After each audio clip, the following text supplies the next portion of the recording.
must unlearn what you have learned. Hello there.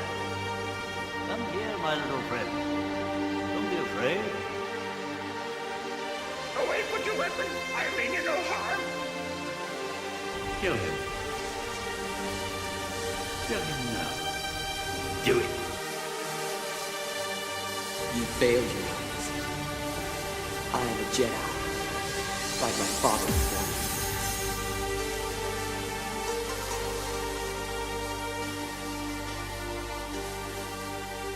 me. Hey everybody, what's up? It's your friendly neighborhood host of Star Wars Talk, the skinniest of peas, Colton Bird. And with me, as always, is the wonderful, wonderful... Oh, Robert Slavinsky. What's going on, everyone? Oh, hey, way to pay attention, my guy. So we're doing something a little different this week. We are coming to you live from Bob's couch, and we're going to do a a live reaction to the Last Jedi trailer when it comes out. Comes on for the what the fuck am I doing? Halftime show. Sorry about the language. Yeah, no, this one's probably not going to be suitable for kids. It comes on halftime during this Monday night game. So, Bob, seeing that we found out just a couple minutes ago it's going to be coming on during halftime, we're going to be kicking the bucket most of this time. Yeah. So, what would be the first thing you would insist we do? Well, I'm going to do some interesting things. I'm going to do some trivia with you because you're the host of Star Wars Talk.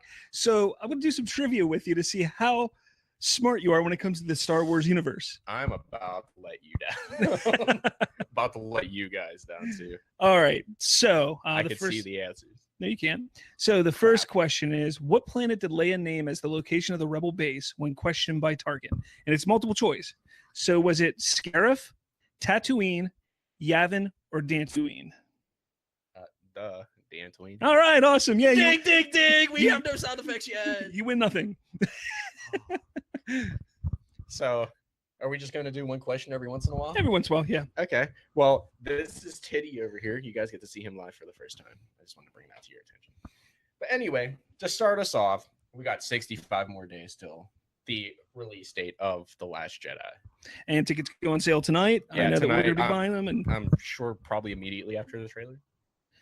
Yeah, right after the trailer, tickets are supposed to go on sale. Although I'm going to tell anybody who's watching, I probably shouldn't tell you this, but, help you out a little bit. 2 years ago when The Force Awakens was coming out, I actually checked for tickets prior to the trailer dropping, and the tickets were on sale before the trailer dropped. So you might be able to get those tickets a little earlier, maybe even starting now. Not sure, but say check it out.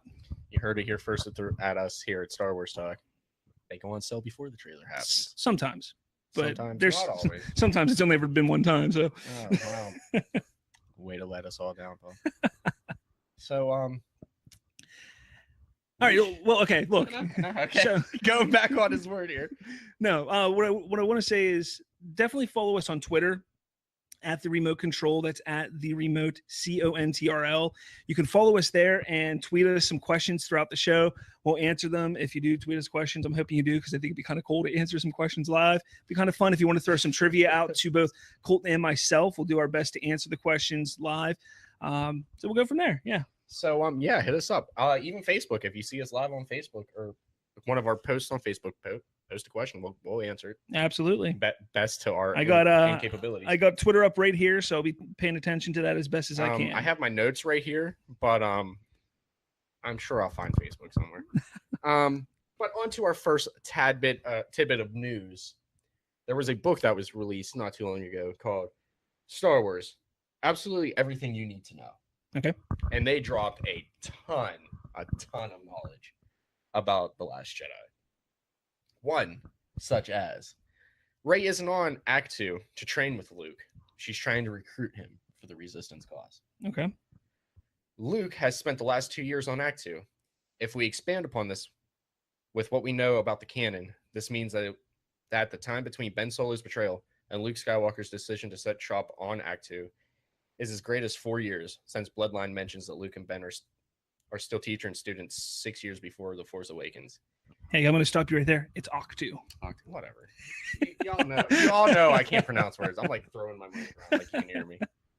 and as little as a few months. There seems to be deliberate amount of vagueness here so that storytellers have a good amount of creative freedom with these stories. You seem very interested.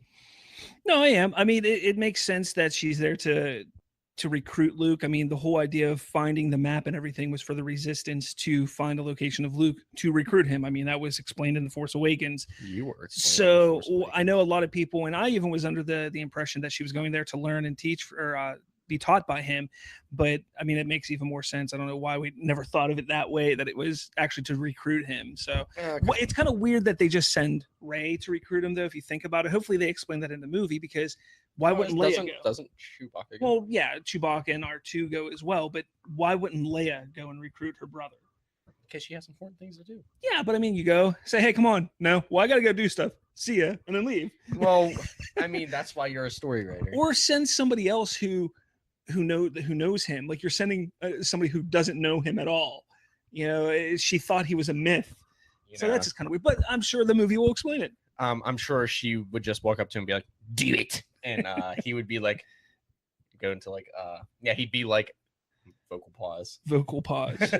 I'm sure he'd be like, no, I can't. Killed my father. That was awful. So next little thing I have here is on my favorite thing that's more than likely going to be part of The Last Jedi. Chewbacca fills in the emptiness of his life that Han's death created with a bunch of puff and penguin guinea pig things, aka porgs. Porgs are going to be the best part of episode 8. As I start. This is gonna be a little bit of a relaxed episode here, folks. So there's probably gonna be a lot of cussing. Yeah, we'll try not to cuss the best we can, but if there's a little cussing, we do apologize. We usually edit that out in the actual podcast. Yeah, I'll try to beep it. You beat me. Okay.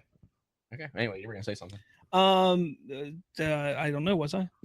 You were continuing, I thought, because you were talking about the porgs and Chewie. And then you went, oh wait, hold on, and then.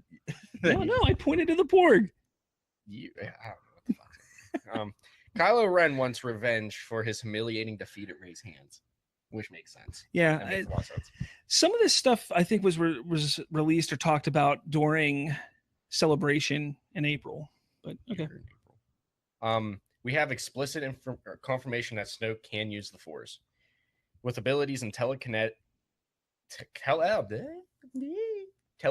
throwing and choking people and telepathy emphasized. That last one is important to those who have read the novel, as it hints that Snoke tries to tempt Rey into killing Kylo Ren after besting him in single combat. Yeah, How do you feel about that? Again, I know in the novelization of The Force Awakens, there is a moment during the fight between Rey and Kylo Ren when she starts to hear a voice about defeat, like telling her to kill Kylo Ren, to defeat him and kill him. And she resists that urge. Now that happens in the novelization. It obviously doesn't happen in the movie. So, sadly, it's understandable that, that they're going to make it canon in some form or fashion, that he can use force powers or, be telekinetic or some sort like that. Makes sense. I'm okay with that. I want to see otherworldly things from Snoke. I don't want him to be just some old guy who stands there or sits there and tells Kylo Ren what to do. There needs to be a reason why Kylo Ren trusts Snoke so much and wants him to teach him everything. So I like that. I think it makes sense. Do you think it's going to be an Anakin Palpatine thing? I do. I think it's going to be similar to an Anakin Palpatine thing. I think that they did a lot of interesting things with Kylo Ren in The Force Awakens that remind us of Anakin, from the temper tantrum, the way that he has his hair, to even the way that he yelled certain things, like I know a lot of people probably remember this or heard this or have noticed this, but that moment where Kylo Ren yells "traitor" at Finn sounds so similar to the way Anakin yells at Obi-Wan "liar." It sounds very similar. So I thought that was kind of cool. Whether that was intentional or not, it's still a pretty cool thing and a cool thing to connect. I'd like to think that didn't Snoke at one point say in The Force Awakens, "do it"? Did he say "do it" at one point in time? I don't know. If he did, that sounds very similar to Palpatine's "do it." I don't think he did, but maybe he did. Who knows? Another bridge. Anyway, on to the next one. The Praetorian. Praetorian Guard. Praetorian. Yeah, there we go. Praetorian. Are 8 in number, ruling out the possibility that there are other 6 knights. That they're the 6 Knights of Ren in fancier armor. That'd be interesting. I mean, is that fact or is that rumor? That's canon. So those are Knights of Ren in that armor. No, that's ruling out the possibility. Oh, that's ruling out the possibility. Yeah. Okay, sorry. Okay, that's actually not cool. Then I want to see the Knights of Ren. I really, really want to see the Knights of Ren. So now this next one, I actually just read it. I'm not gonna lie. I'm sorry. I don't get comfortable very often. For very long times. This is kind of. I'm sure it's not intentional, and I'm sure it's a typical war thing. But remember in the Pearl Harbor movie with Pearl Harbor with Ben Affleck. And... Yeah, that I couldn't think of his name. Remember how they put bomb or messages on the bombs? Yeah. Well, the Resistance labels bombs with messages to the First Order. Okay, that's interesting. Yeah, I think it's nice that they're kind of bringing. I don't know if it's like, Easter eggs and whatnot. Yeah, I don't know. Or if it's just like the typical war thing, like, oh, hey, screw off. And then apparently Rose is a quote unquote. Yes, the Pearl Harbor movie did suck. I agree, but whoa, holy crap, we got comments. Oh, whoa, let's read some of them. Here, I'll read some. They're just fighting. You're good. Just keep going, man. Oh, okay. Oh no, Pearl Harbor was an okay movie, but Rose is apparently a quote unquote cranky pants. Okay. That's all that the book hinted. I think it dropped a lot of useful information. Yeah. I mean, it's interesting information. Whether it's useful or not, who knows? But whatever. So, Bob, you got another trivia question? I do got another trivia question. All right. I'm ready. Hope you're ready. They do. Some of them do get a little hard for you, I think. Oh. I would think. Now, I took these questions from the 1998 Trivial Pursuit Star Wars Trivial Pursuit game. That's where I got these questions from. Just so you know. But I'm a prequel baby. All right, then I'll do a prequel one. Oh. What episode 1 city was first mentioned in a Timothy Zahn novel? Multiple choice: Tatooine, Naboo, or Coruscant? Really? Tatooine? Wrong. I said city first of all. Oh, buddy. wait, I'm sorry. No. Okay. What kind of Star Wars nerd are you? Apparently a moron. Coruscant, sir. I didn't even hear the question. I was busy watching TV and shit. Can I have another one? Can I redeem myself? Can Redeem I get a yourself. redemption All question right. here? What prequel trilogy star is the nephew of Dennis Lawson, who played Wedge Antilles? Liam Neeson, Jake Lloyd, Hayden Christensen, or Ewan McGregor? Can you reread the options? The options are Liam Neeson, Jake Lloyd, Hayden Christensen, or Ewan McGregor. Jake Lloyd. Wrong. Liam Neeson. Ewan McGregor is actually really? the nephew of Dennis Lawson, who played Wedge Antilles in the original trilogy. Yes. Really? Yes. I didn't know that. Man, what kind of Star Wars? Hey, nerd are I'm you? shooting 33%. What the hell did you just break? I just knocked over the remote. Oh, way to go. Speaking of the remote, hey, we're the remote control. So self-sponsor there. Any more questions? You want to hit me with another one, or am I going to eat up all your trivia here? No, we're not going to do any more. But I do want to do the next segment here. So I want to do the next segment here. Okay, go ahead. Okay, thank you. So a couple weeks ago. Don't let me interrupt you. Thanks. A couple weeks ago, going, please. On Twitter, I decided to start a thing called Star Wars Movie Pitch, # Star Wars Movie Pitch, and we're having some fun with this. Yes. The first one that I'm going to talk about, because I asked a bunch of people, and I will state who they came from, who tweeted them out or put them on Facebook. The first one of them that I made up was Movie Pitch. A young Anakin sets up traps in his home to stop sand people from breaking in before Christmas. So # Star Wars, # Home Alone. That'd be kind of funny. Let's see. There's another one that the Pittsburgh Nerd Podcast retweeted. Yo. Lando and Lobot have 24 hours to smuggle 600 cases of Coors beer halfway across the galaxy and avoid Imperial entanglements. I like that one. What one's that one? Smoking the Bandit? Sure. Yeah. Hey, I'm not sure if that's what it is, but I see. Nerd Talkalypse. They also posted Hey, this. you guys are cool too. Call it a Star Wars episode 4.5. Luke actually goes to Tashi Station to get power converters. Chaos ensues.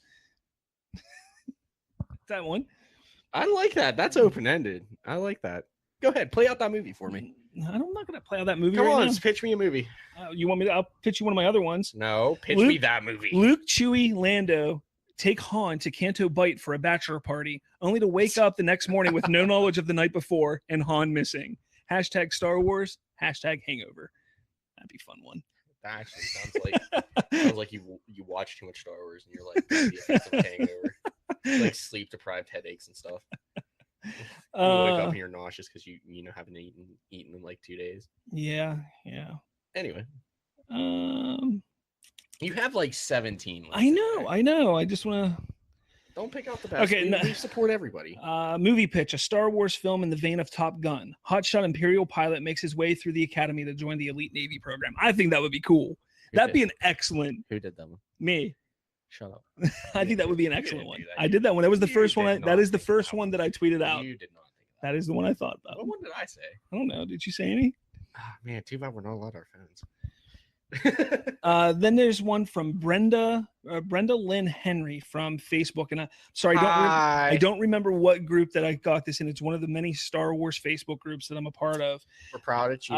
But you did one where Chewbacca hunts down Kylo Ren with a katana in a quest for revenge. Oh my Kill God. Ben, Volume 1.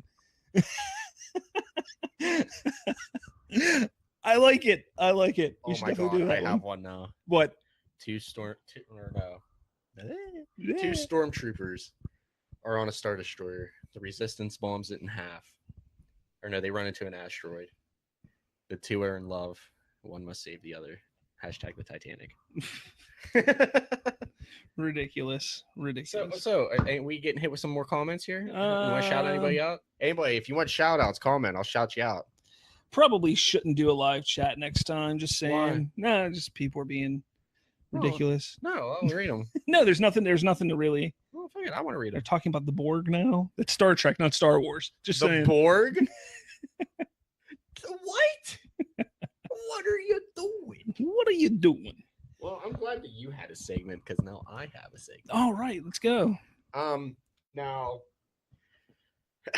Whoa, what is this? oh, do we have developing news?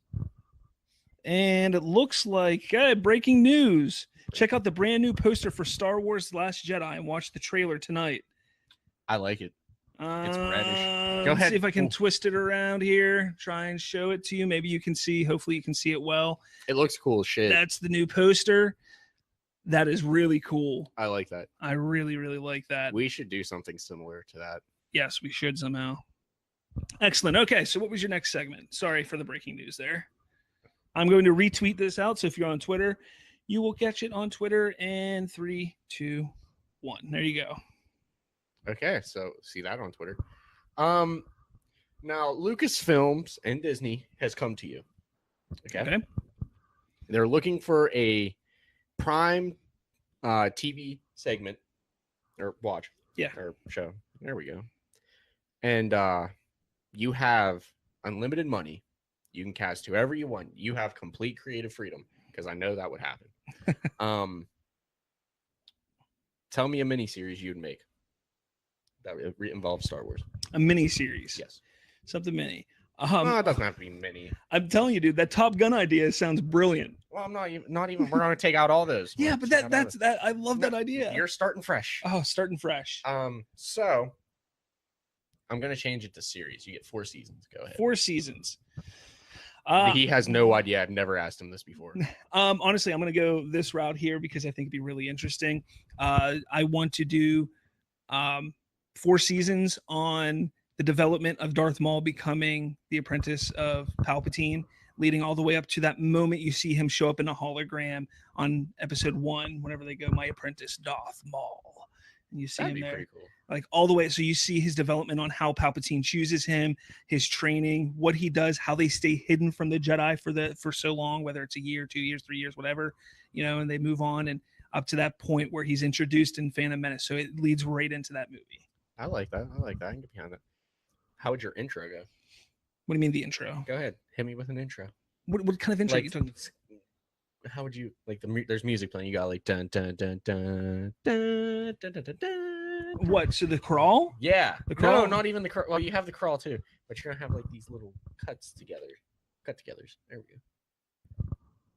I don't understand what you're talking about. Okay, so you're watching a TV show. Okay, you're watching. You mean like the opening theme? Yes, there we freaking go. So the opening theme, I mean, I probably wouldn't do anything. I do probably something similar to how Star Wars Rebels does it, how they show like, it's a cold open, so they automatically show you the, a couple things of the first couple scenes of the show, and then at the end of that scene, it comes up Star Wars, Darth Maul, blah, whatever the title would be, and then it goes into the rest of the episode. That's all. I wouldn't really have any serious tone. Yeah, be serious. You have to be serious when it's about the Sith. I was like thinking wacky adventures. No, not a wacky. If you want to do wacky adventures, you're gonna want to do something with like Chewie and Han or something like that. And we're gonna be getting that probably next summer or next summer. My views on that are not positive. So I just had an idea of one. It's gonna be 2 seasons long. It's gonna be Endor after the Death Star destruction, and it's gonna play out similar to how the dinosaurs died. But complete purge of the Ewoks, with the debris just flying down to the earth. Would you watch that? I guess so, but I mean, we're gonna be kind of getting some of that stuff after Return of the Jedi and the new Star Wars Battlefront game and stuff like that. So yeah. Speaking of that, how did you feel about the beta? How do I feel about the beta? Yeah, like the characters. Did you think there was enough character selection? The character selection was fine for me. I mean, it's a beta, so you essentially get the droids that you can be the clones, or the First Order, or the Resistance. That's fine with me. I didn't think we needed anything more than that. I think that the characters as the heroes per se, so you get to play as either Darth Maul, Han Solo, Darth Maul, Han Solo, Boba Fett, and Rey. Yeah, there we go. Can't see it. It's a green blur on my shirt.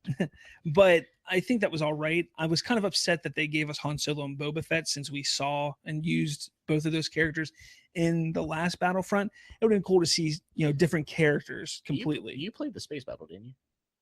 I did play the space battle, yeah. Were you able to use hero ships in that? No, I mean, you can. I just never got to it because I was terrible at flying. It was Darth Maul and the Millennium Falcon. That's what I figured. Yeah. I was going to say it's either Slave One or the Millennium Falcon. Yeah, so I don't know. Like I said, it was the characters are fine. Like, that's fine. I was a little upset that it was Han Solo and Boba Fett also, but I got over that. Again, it's a beta. The full game's going to come out in about a month anyway, so it is what it is. So everybody that's in the live chat, we don't have it up currently, but whatever, you're in the live chat. We know you. We see you. We appreciate you. How did you guys like the Star Wars Battlefront 2 beta? Yeah, what did you guys think of the beta? Because hopefully you played it. If not, let us know. But we're going to talk about it a little bit here. Yeah. I personally am disappointed in it slightly. I feel that your mom was disappointed in you slightly. The game looks beautiful. It's a beautifully made game. It is definitely better than the first Battlefront was 2 years ago. Anything was better. But a couple of my problems are squad system. Yeah, look, Cyborg Man, I agree. Hopefully they will add more heroes in as in the form of free DLC. I agree. Yes, we will be getting more heroes. There's been a lot of data mine that says that we're going to be getting $20 says we get Jenner, so come at me. I'll shake your hand right now through the screen. $20. Yeah, the beta was like I said, it was a little disappointing to me. I hate the squad system.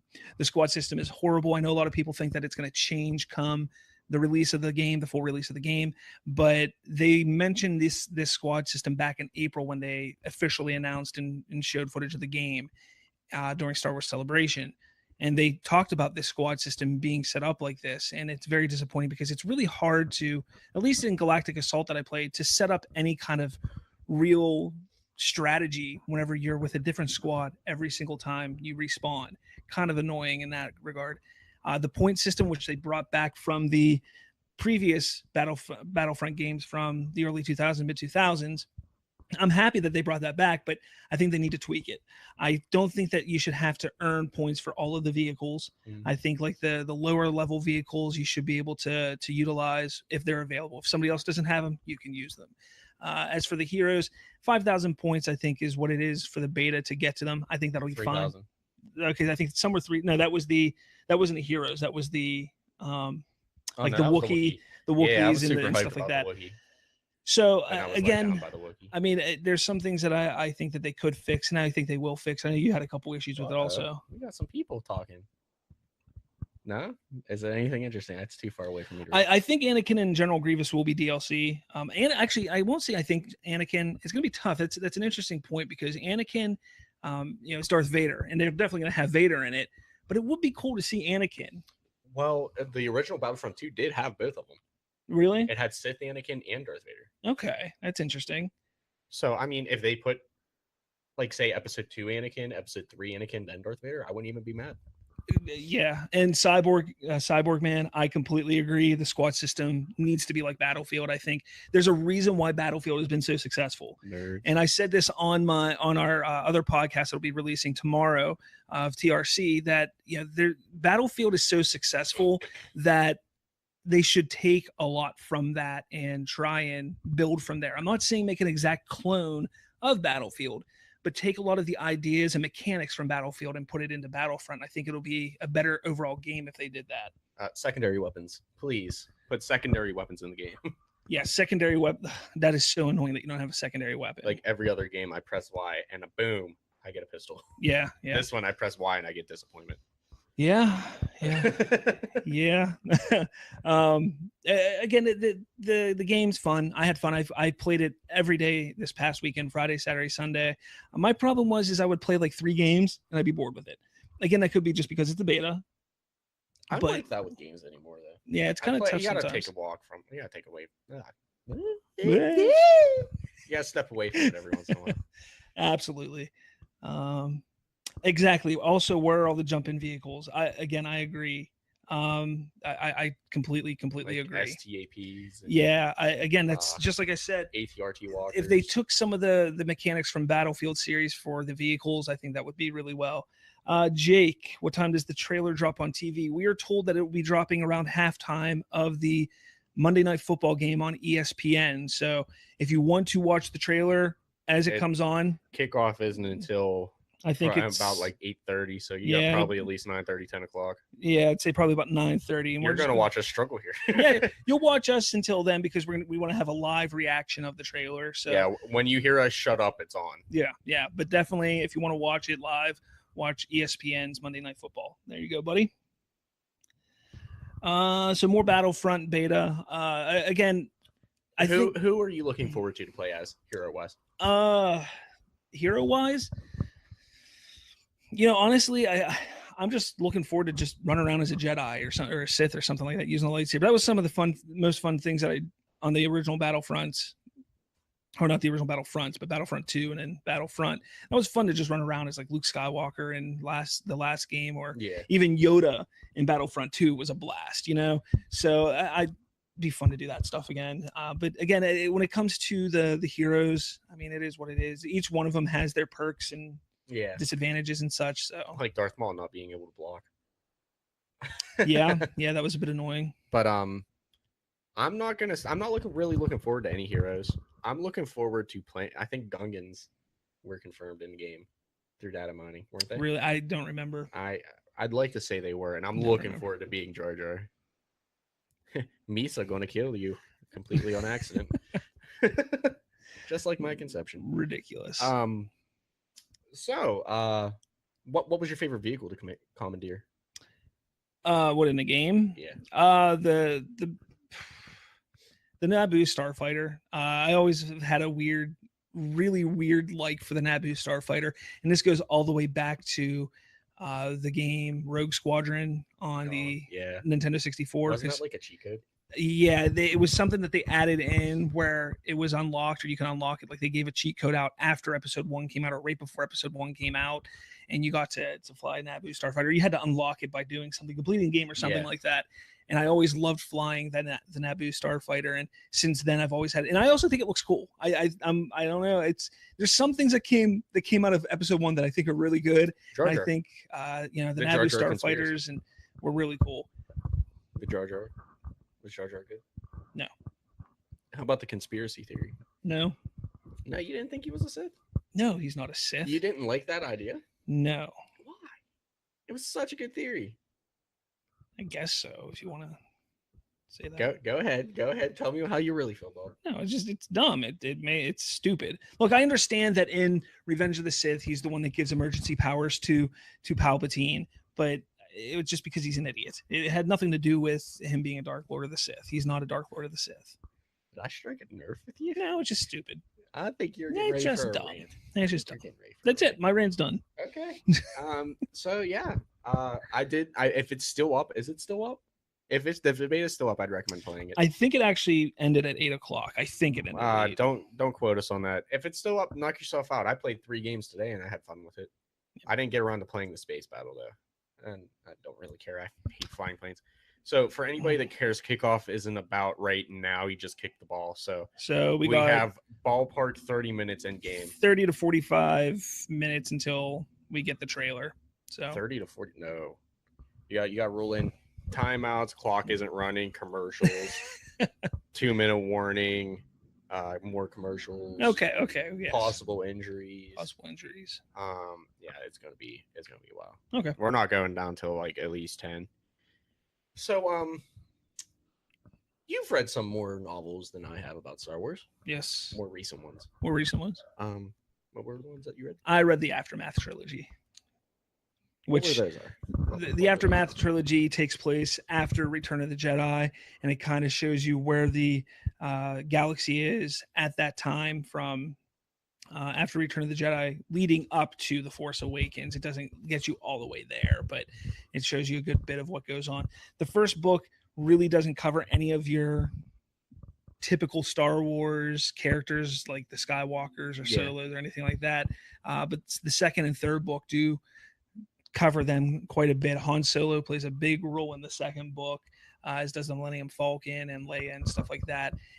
They're really good books. I will say the first one's kind of tough to read, but the second and third one are excellent books, and I do recommend checking those out. If you're a big fan of Star Wars, check those out. Speaking of books, though, and it just came out this past week, but for the 40th anniversary of Star Wars, they released a book called Star Wars: A Certain Point of View. Mm-hmm. And it has 40 stories that take place during episode 4, A New Hope, and they're all from a different perspective in the universe. So let's, like, for instance, one of the big stories that they've been talking about and really have been pushing is there's one about Yoda and what he's doing while everything is going on with Luke, Obi-Wan, and Han Solo on the Death Star.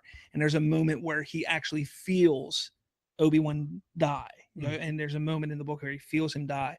But it also gives you some interesting tidbits as well, because you find out that blanket that Yoda that he covers himself up with at the end of during Return of the Jedi, you know, that Luke helps him cover up with, that's actually Qui-Gon Jinn's cloak. That's crazy. And you beat me sharing that to the group, actually. Yeah. By literally 5 seconds. I was going to post it, and I saw a notification. I was like, I'll get the notification first. And yeah. But it's definitely an excellent little tidbit there. And there's a whole bunch of other stories that take place. I haven't gotten a chance to pick it up or read it yet.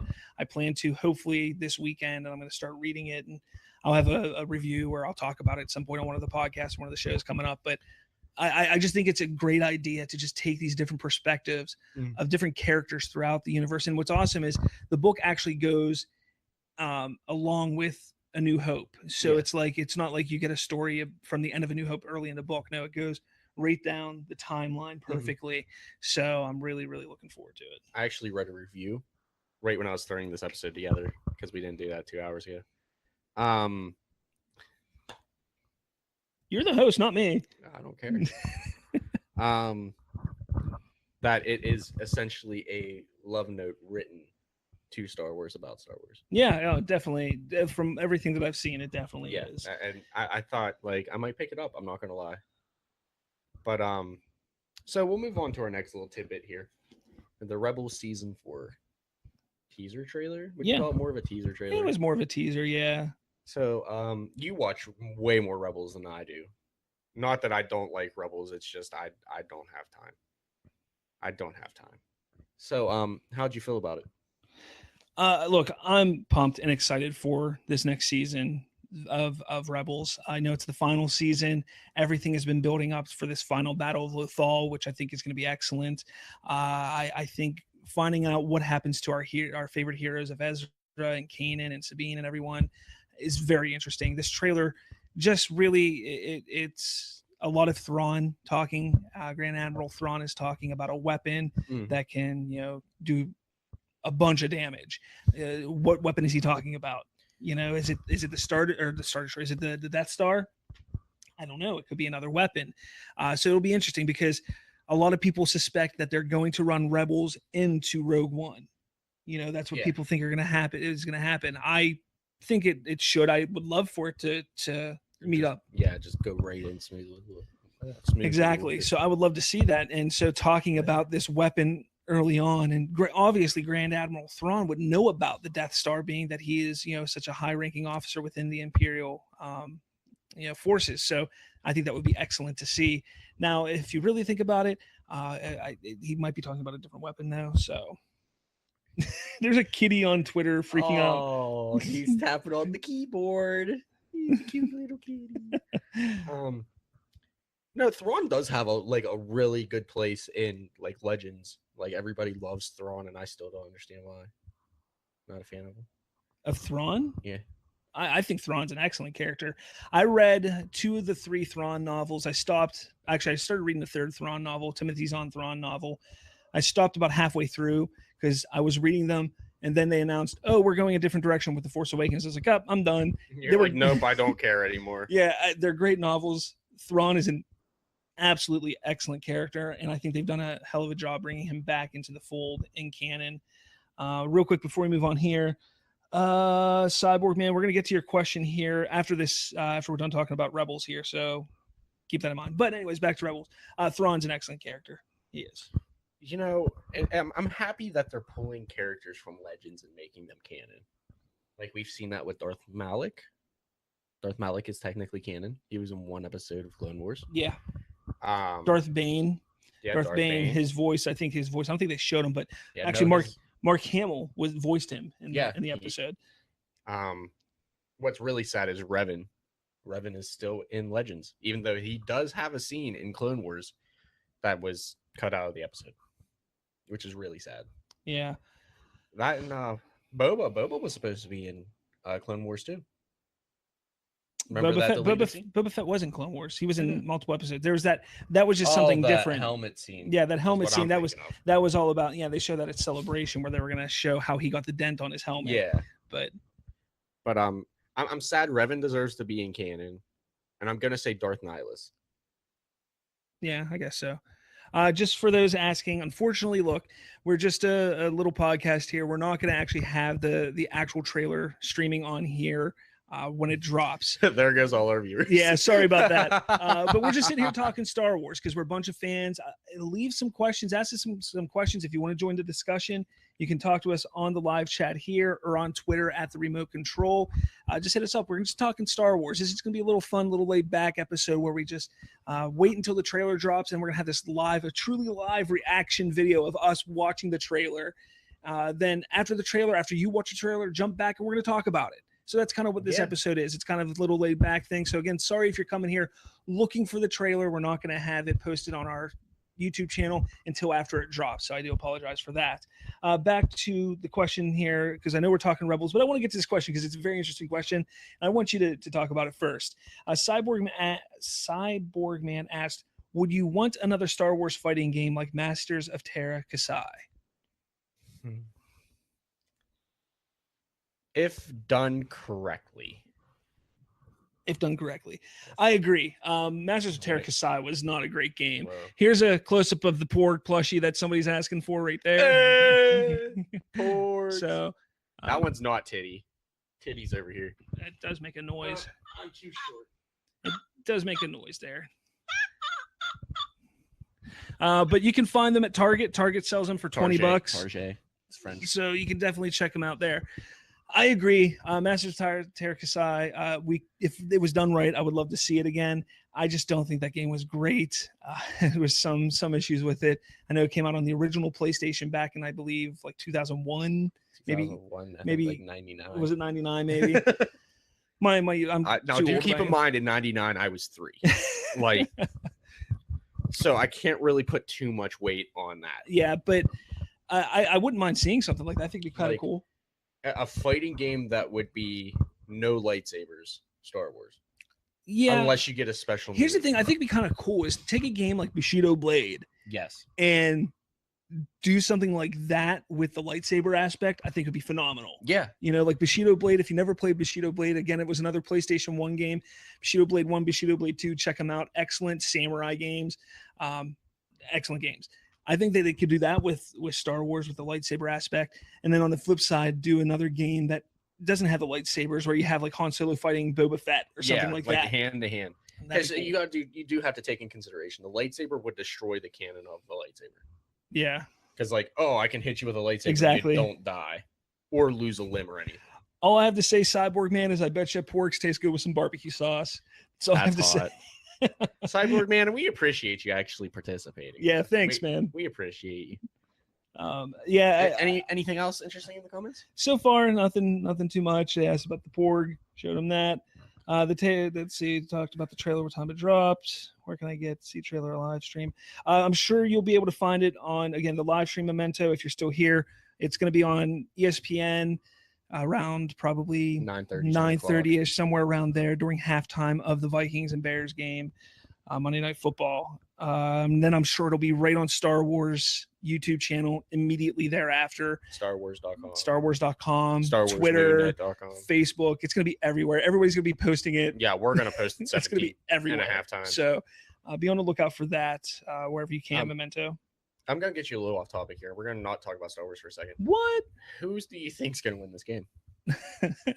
I couldn't tell you. I haven't watched any football this year at all. I don't know who's the better team. Couldn't tell you. No, you in the comments. You in the comments. Who do you think's gonna win? Sam Bradford and the Vikings, or a rookie QB and the Bears? So far, both teams suck. I'm sorry, Ethan. Why ain't what working? Just curious. What a dick. Luke likes to hang around caves. Cool. Thanks, Cyborg Man. Are they moist caves? No, I mean, I'm sure we're gonna find out more about. Oh my God! Hold on. No, that comment made sense. Think about it. Episode 5 on Hoth. Yeah. Episode 5, fighting himself with Darth Vader. I mean, okay. So two. Episode technically 7. So 2 movies, technically 3 Technically movies. 7. 8. We see you. Luke likes holes. Anything else?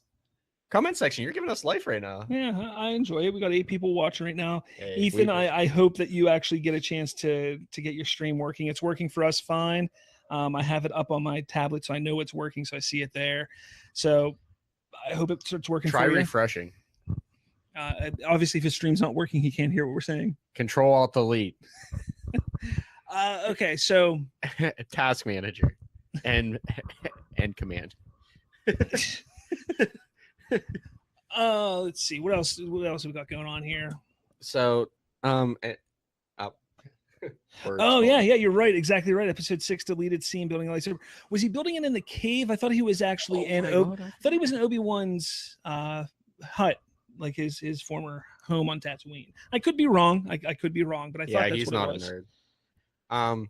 No, I do believe it was in a cave. So Could have been. Yeah, I just So- don't remember. out of the 5 movies he's in, 4 of them he's in a cave. Okay. Thank you, Ethan. We got you. No, that was Cyborg Man. Cyborg Man. I'm sorry, I mislabeled you. Please don't hate me.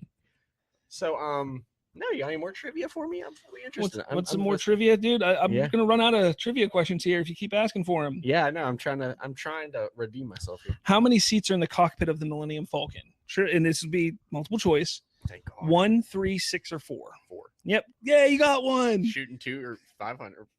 Yeah, shooting 500. Words are hard for me, guys. Words are hard. Words are really All right, hard. I'll do one more for you. What was the call sign of Admiral Akbar's ship in Return of the Jedi? Red 1, Rogue Leader, Home 1, or Akbar Attack Bar? As much, and I mean as much as I wanted to be the fourth one. Wasn't it Rogue Leader? Incorrect, sir. It was Home 1. Was it Home One? Yep, that was his call sign in Return of What the was Jedi. Rogue Leader? Rogue Leader, that's the Rogue Squadron. That's What? the X-Wing squadron. Hmm. Hmm. Well, that was disappointing. Cyborg Man. I'll try. Cyborg Man. I don't have I don't have a chance to text Ethan here but if you could tell him and text him, because it looks like he thinks we banned him or something. We didn't ban him. I'm not sure why it's not working for him. So just we apologize to him. Hopefully he gets to check it out. Control Alt Delete. Control Alt Delete. No, Cyborg Man, you really being an MVP right now. You can really tell like you're interested in what we're doing, and we appreciate that. Thank you very much. Where did you find us out at? I'm curious. Did Yeah, you see it on Facebook, Twitter? Well, yeah, my Snapchat. Or did you just happen to see us go live on YouTube? let us know. Yeah, well, And hopefully subscribe, because we're going to be doing a lot more, not necessarily shows like this, but we're going to be doing a lot more with YouTube over the coming weeks and months and years and such. So years. Whew. Yeah, we've almost been doing podcasts for a year. yeah, it's been about 8 months. Yeah, 8 months. one more, 7 and we can months. poop out a baby. Because that's how it works. Yeah, duh. You know how we were talking about putting on socks before this, and now look how both of our legs are. Yeah. Yeah, that was a topic there right before the podcast. We should put on socks, and we never did. But so we're gonna talk about episode 9 a little bit. Okay. You guys ready? Because I'm ready. He's ready. You're ready. Let's do this. So I'm gonna start off with John Boyega saying that episode 9 will be an all-out war. Interesting. But kind of makes sense if you're a believer of the ring theory, Star Wars ring theory. It makes sense, because Return of the Jedi, all-out war. Episode 3, Kind of an all-out war. Episode 1, an all-out war. So if you follow the ring theory, it makes sense. What's episode? Oh no. Oh no. Episode 1 wasn't really. I mean, you had the all-out war at the end. It was just a battle. Okay, Battle of Naboo was just a battle, not a war. I apologize. I don't know my differences between battles and wars, I guess. Because the Clone Wars didn't start until episode 2. Episode 2, yes. But I don't remember if there was a war before that. Or was it just tensions? It was like tensions. Or was it something? There like was a Cold- trade. There was a trade dispute, and then there was a trade blockade, and that's why the Jedi were sent there and to then negotiate. CIS formed. And there's CSI formed. CSI. And then, oh my God, there you go. 2 space pirates go on a killing spree. 2 Imperial officers are sent to hunt them down. Star Wars or CSI Star Wars. Or no, because they name it by the city. So CSI Coruscant. CSI Naboo. You could have like 15 seasons of that. As many planets as you want to list and create, you can do that, and it would all be canon. You absolutely could. Yeah. That could be a book series. I would read that book series. I'm not a big fan of the CSI TV show, but I would that be would into be- that. I That would be into a that. good watch and read. Hey, Lucasfilms. Yeah. We know you see us. I know you. Twitter. Just hit us up on Twitter. Yeah. That's how you can get Hey, us. yo, I've been saying it for months. Hit us up, Hollywood. We can write you a good script. We can write you anything you want. Yeah, you pay me $50. That's all I want. And the experience. $50 and some job security. What else you got for me? Anything? Anything? Oh yeah, episode 9. So with it being an all-out war, Mark Hamill also shared his thoughts on Leia's part in episode 9. Oh, what do you have to say? He doesn't know the exact direction they're going to go with it, since Han Solo was such a prominent figure in episode 7. Luke, spoiler, is more of a prominent role in episode 8, like we've said. Yeah. And Leia was supposed to be the prominent role in 9. With her Carrie Fisher's passing, he doesn't really know what they're going to do with her direction. They know that they're going to end it with respect to her character and to Carrie Fisher, but he doesn't exactly know how they're going to do it. I mean, honestly, thinking about it, I mean, like I said, I wish that they would recast Leia. I do. I just think that He's- that would be the best route Not to to go. cut you off here, but you just got super serious. You sat all the way up. No, I would prefer them to recast Leia. I think that would be the best way to go. Let us know what you think in the comments and on Twitter and stuff like that. If you want them to recast her, if you hope that they kill her off in episode 8, or kill her off screen in some way, let us know what you think. But if she was supposed to play a more prominent role in episode 9, I think that the best way to go would have been to recast, just because while Carrie Fisher was Princess Leia and she embodied that role so much, I think that you have to do justice to the character, and Carrie Fisher would want them to do justice to the character. Yeah. And go on without her there, and whether it's just for one movie or whatever or what have you, it would have been a good idea to do something like that, I think. And I was watching another podcast or YouTube channel. I want to say it may have been Collider, and somebody made a good point where, why in Rogue One did they have to go the CG route with Leia? Why not recast her there? Because they were okay with recasting Han Solo, so why not recast Princess Leia at that moment? And then, obviously, at the time they didn't know what was going to happen. Yeah. But at that time, at this time, people wouldn't have been so against the idea of having somebody else cast as Leia in episode 9. So that makes sense. I just feel that they're going to do a disservice to the character if they kill her off, off screen or something like that. So I've always said that there's a chance that they could use some unused footage from either episode 7 or episode 8. I guess it's a possibility, but again, it's going to be tough. I mean, I'm not going to say I'm worried about it because I trust what Lucasfilm is doing, and with JJ now at the helm of episode 9, I believe that he's going to do an excellent job, making sure that she's honored in some way. Aren't they doing a memorial tour at the end of 8? I don't know. Like after credits or something? I'm sure they'll probably do something in memory of Carrie Fisher or something like that. So, but I thought it was interesting that Mark Hamill always being the guy that puts his 2 cents in, tells his thoughts and everything about. He loves being part of the Star Wars universe, and you can tell. Yeah, and it's just nice seeing his point of view on pretty much everything. And the fact that he, kind of told us today is the trailer. Oh, well, I mean, yeah, the trailer dropping today. I mean, don't you dare say it. I'm going to punch you in the throat. We are going to watch a homicide on stream.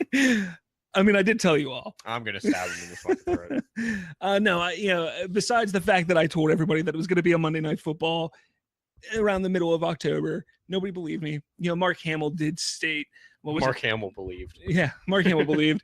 2 weeks ago, he put out that tweet that it was going to be today, and then he took it down, and everybody then speculated, it's going to be. We all knew it was going to be today after he said that.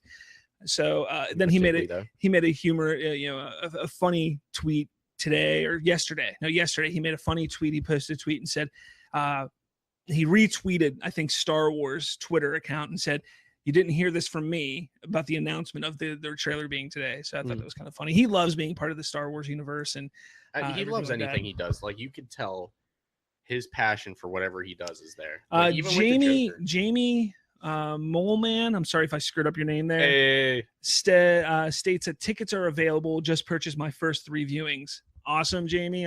Hey, you heard it here first. Kind of pumped that you're going to see it 3 times. I'll probably see it 3 or 4 times myself the first weekend. So excellent. But the 7 that are watching right now, only 7, but that's all right. Hey, 7 that are watching now. First one, and we don't really have too much of a following. We're proud of you, 7. Thank you. Get your tickets now. Get them now while they're still out there, because who doesn't want to be the first to see that movie come December 15th? December 15th. You almost said the wrong date. I almost said 16th because technically I think it comes out the 16th, but the early viewings are the 15th. So. Yeah. Are we going to be doing something similar to this? What, for Star Wars? Yeah. We're coming up with some ideas. We're trying to think of what we want to do for the release of The Last Jedi. We've been throwing around the idea of maybe trying to do a live podcast at the theater, but the theater has to give us permission to do that, and it's probably not going to be possible to have that happen Definitely follow us on Twitter and join our Facebook group, because that's where we're probably gonna be doing some live things from there. We're gonna have our phones obviously with us there, so hopefully we run into some Star Wars fanatics, and I'm gonna run around and start asking questions. I'm gonna have trivia with me. I'm gonna make it a fun event. If the theater doesn't, I'm gonna make sure it's fun, because I'm a huge Star Wars fan. I like to have fun. I've been somebody who goes to midnight premieres for video games, for movies, for everything. I used to work at a video store. Used to do. He used to be Jesus Christ, so you don't let him fool you. He worked fucking everywhere. Sorry for my language. But working at the video store, I used to love doing midnight releases for things. I would always have fun, do trivia, giveaways. I would give away gift cards and, you know, popcorn and movies and stuff like that. I give, you know, half off films and everything. So it was a lot of fun. I want to do that again. So we, as the remote control, we're going to try and figure out something to do at the theater that we're at. If you're in the greater Pittsburgh area, follow us on Twitter, follow us on Facebook, because we will state will state what theater we're going to. It's probably going to be the Cinemark in Robinson Township, or I think it's called Settlers Ridge out there. That's where we're probably going to go, pretty sure. And if that is where we're at, we're going to be there opening night, and definitely going to have some cool things going on there. So come join in the fun. We can have conversation. Hey, meet us in person. Meet us in person. Bob's way cooler than I am in person. I'm pretty cool. Only when the wind blows. So, anybody from the group watching us, just out of curiosity? Yeah, I don't know. Anybody from our Facebook group, if you're watching that, throw a comment in the live chat. Yeah, we keep saying the group. It is the remote control. Yeah, the remote. If you couldn't tell from the username, but it is the remote control. Yeah, the remote control on Facebook. We have a Facebook group which we discuss all things entertainment, not just Star Wars, but we talk Star Wars, comic book movies, random movies, horror films, video games, music. You name it, you throw it at us, we'll talk about it. You want to see something? We'll talk about it. If you want to be on it, let us know. Yeah, we're open to guests. We haven't quite figured out the idea of getting guests on this show here, but it will be something that we work on doing soon, hopefully. Yeah, maybe we'll do something like a call-in or something. We don't know yet. This is our first one. We feel like it's going relatively smooth. Yeah, I like it. We're up to 11 people watching. Thanks for watching. Welcome. Make sure you subscribe to us. We're the remote control. Yeah. Facebook, Twitter. I know you're tired of hearing us plug it, but you're all watching. We're proud of you. And then again, it's just about 9 o'clock now. I didn't see what quarter we're at. We have the TV on right in front of us here. So actually right where the camera's right on top of our TV. So we're watching the game here. So once it pops up, once the trailer's about to start, what we're going to do is we're going to turn the volume up on the TV. So it's going to, you might be able to hear the TV on here. And what we'll do is once the trailer starts, we're going to mute our microphones. We're going to watch the trailer. You might hear the trailer, mute our mics. No. I don't know what I'm talking about. I'm not going to mute it because I want us to have live reaction. There it is. BB-8 just rolled across. Coming Star up Wars at Last halftime, Jedi. The trailer. Yep, just popped up right Hi, down BB. there. BB-8 rolled away. There you go. Bye, my homie. So drink one for your boys still out here thugging. We got 5:23 left in the first quarter. Chicago is driving, but anyway, that's not Star Wars. No, we'll get back to Star Wars here. So anybody from the group, you guys commenting? You guys liking us? Yeah, hey, guys, who ask some questions, ask away in the comments in the live chat here, because we're definitely up for answering some questions. We're going to do another. Let's see here. Where's that? Trivia here for our host of Star Wars Talk. Colton here's the host of Star Wars Talk. Yeah, hi guys. So I am kind of lackluster in person. Yeah. So I hope you can get this one, because this isn't a question from the Star Wars Trivial Pursuit. This one I came up with myself. So hopefully you get this one, because we just talked about it. Hope you're ready. So what planet was Luke found on at the end of The Force Awakens? Alderaan, Kamino, Cantonica, or Octu? Octu is correct. It was Kamino for real. Did you really think it was Kamino? No. Do I look dumb? Shut up. Oh, it's 2 a.m. Somebody from the UK. How's it going? 2 a.m. We appreciate you tuning in. We appreciate it. And I props to you for staying up late to wait for this trailer. I completely I love it. No, I would love do it too. Oh, so would I. Let's see what else. Actually, I do have another shout out I want to make for something here. I was on Facebook the other day, and there was an article I found in one of the Star Wars groups. It was posted by Darth Boylan, and hey, Darth Boylan, proud. It was from ClashingSabers.net. it's a really interesting read when you consider how fans can be from time to time. Occasionally, you're looked down on because you don't know everything that is or isn't canon, or if you mistakenly call the medical droid IG-88. I'm looking at you, Mark Hamill. But honestly, it's okay to not know everything. Just enjoy it. Let everyone else enjoy it. And just have fun with Star Wars. I think that's one of the big things that fans. It's tough with the fandom in the Star Wars universe because or any fandom in general. Yeah, but more so with Star Wars, people get so passionate sometimes, and it's like, oh, your idea is done. Like all these Rey theories and Snoke theories and stuff like that. I'm not gonna lie, I do think some of them are a little outrageous. I've come out with some outrageous theories myself, but I just read one today that was interesting. The people who sit there and say, oh, you're ridiculous, oh, you're dumb, that kind of stuff. Come on, we're all fans of the Star Wars franchise. That we love it. We eat up as much of it as we can. So just because you don't know something, or if you're wrong about something, you don't need to get mad at people. That's the thing. Your mom didn't love you when you were little. And that's kind of what this article talks about. It's definitely an interesting article. I definitely say to check it out. Again, that's clashingsabers.net. And the article is No, I Don't Know It All. Yes, that's okay. The link will be in the video after we're done with the video. We also will be showing that it's actually going to pop up on our Facebook group probably within the next 20 minutes. I think I scheduled it for 9:20. So it'll be up on there as well. I did read an interesting Rey theory today. Did you know Qui-Gon Jinn? Hello there. I'm guessing Renee from Brazil. How's it going? Hey, Brazil. How's it doing in Brazil? But I read a good Rey theory today. It was Qui-Gon Jinn is Rey's grandfather.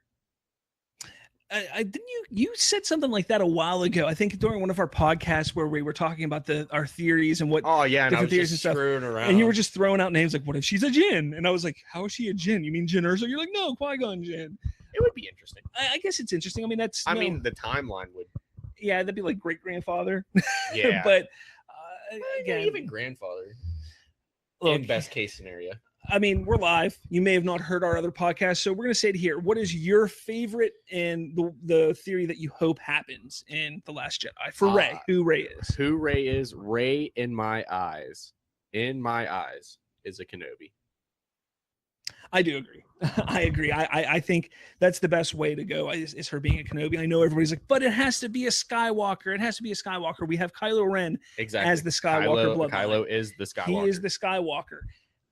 Rey, and then again, Rey could also be a Skywalker. We could find out that Kenobi had a daughter that Luke eventually met up with and had Rey. That's a possibility. Yeah. Do you think Rey is her real name? Probably not. No. I never actually thought about that. Well, interestingly about that is maybe it's Daisy. The helmet that she is wearing in The Force Awakens, in the basic language, I can't remember what the language is called, but on the helmet, the name on the helmet is Rey. So she doesn't know her name. So she doesn't know her name and took that name. That is the theory. That is what is believed. She may be Rey. That may be her name. Yeah, she may have just put it on there. But who knows? I mean, that's an I've interesting never theory to think about. That any thought. Her real name's Daisy, though. Daisy Ridley. Game Rickles. Yes, Rey is a Kenobi. Thank you for being here with that as well. Thank you. I appreciate you. I'll give you a spoiler. Qui-Gon Jinn is Obi-Wan's lover. That explains so much. Rey is Kit Fisto's kid. Yes, we're getting the reactions. But she was brainwashed. Han Solo dead stupidly. JJF you effer. Okay, look, Han Solo. How did you feel about Han Solo's death? Because that's interesting to bring up. People. I see people all the time get upset that Han Solo is dead, but you have to remember this trilogy is moving away from those characters. Much like the prequel trilogy, while it had the Skywalker tone, we didn't have Han Solo, Princess Leia, Luke Skywalker, and Darth Vader in those movies. No, the prequel trilogy were different characters. The sequel trilogy, or the original trilogy, where those characters, the sequel trilogy makes sense to move away from them. Yeah. So you went out with the old and with the new. How do you feel though about them killing off Han Solo? Spoiler alert. Han Solo died. A little late. I didn't know. I feel like it could have been done differently. I feel like the setup was a tad bit forced. See, I think I liked the setup. I mean, I saw it coming. Yeah, and that's why I didn't like. I figured it was going to hit me like blindside. Yeah, interestingly enough, I'm going to do a little shout out to my mom here. Hopefully you're watching. Hey, Mom. Hey, proud of you. She actually didn't see it coming. When I talked to her after the movie, she was like, I didn't see it coming. And, you know, that for somebody who's a casual movie fan, they didn't catch it. You know, they just saw a father wanting to talk to his son and save his son. They didn't see it coming. Somebody who watches movies as much as I do, who loves Star Wars and looks into everything. Writes movies. I mean, we look at stuff so much so that it made sense. The buildup made sense. I don't think it was forced. I think it worked very well. And the idea, the fact that it was his son that killed him, I think made it even that more impactful. You know, I don't know how else to say it. He also had to die. Yeah, he had to. It was not to push the story forward. You have to get rid of some of these characters, not all of them, but you have to get rid of some of them. Like personally, I hope Luke Skywalker stays alive past this trilogy, and that he maybe is in the next trilogy after this, which I believe we will be getting. But again, I think some of these characters you are going to have to walk away from at some point. And Han Solo isn't the kind of character that you just walk away from and just let him go do his own thing. I think that you had to have him die. You had to. I think that's the best way to go about it. But no, I just think it was forced. Like you could just tell the setup was there. Like it would have been different if. Oh, go ahead. You were gonna say something. No, I mean. Game Rickles, real quick, how do you think they will incorporate the death of Carrie Fisher in The Last Jedi? Off-screen death, or Leia naturally dying before Carrie passed, or CGI Leia in episode 9? We just talked about that a few minutes ago. Real quick, though, we're going to say, look, we don't think that we know they're not going to do a CGI. They already said that. Sadly. It seems like they are going to have her probably die off-screen in some way, according to some of the remarks that Mark Hamill has made in the past few weeks. So that's unfortunate. I don't want them to do it that way. Personally, I think they should just recast the role and honor the role of Princess Leia. And I think Carrie Fisher would have wanted that to happen, but it looks like they may be going in a different direction. But you got to remember here, though, what Mark Hamill kind of knows is irrelevant at this point because J.J. Abrams is rewriting the script right now. So, you know, there's a lot that could be going on with that. See, I would like to see if we see Carrie Fisher, give her a small role, recast her, kill her, have her in a space battle, her capital ships get shot down. Yeah, I mean, you could do something like that. She dies on screen. You get a little bit of Carrie or a little bit of Princess Leia, and it's still doing the character honor. Do you think Cyborg Man's bringing up a good point about Han Solo here? Do you think that his death was too similar to Obi-Wan's death in Episode 4? And I'm curious. I'm gonna before you answer that, I'm gonna say this, Cyborg. I think that I believe what you're trying to get at here is that it was the mentor of the main character dying, and not so much how he died. Because while yes, Obi-Wan kind of died from a lightsaber to the skull, he kind of didn't die that way. Whereas Han Solo died lightsaber through the chest from his son killing him. And now you can kind of say that Anakin was almost like Obi-Wan's son, in that regard, but it was a bit different. I mean, it was important for Kylo Ren's development as well to kill his father. And that was much different than the development of Darth Vader in A New Hope.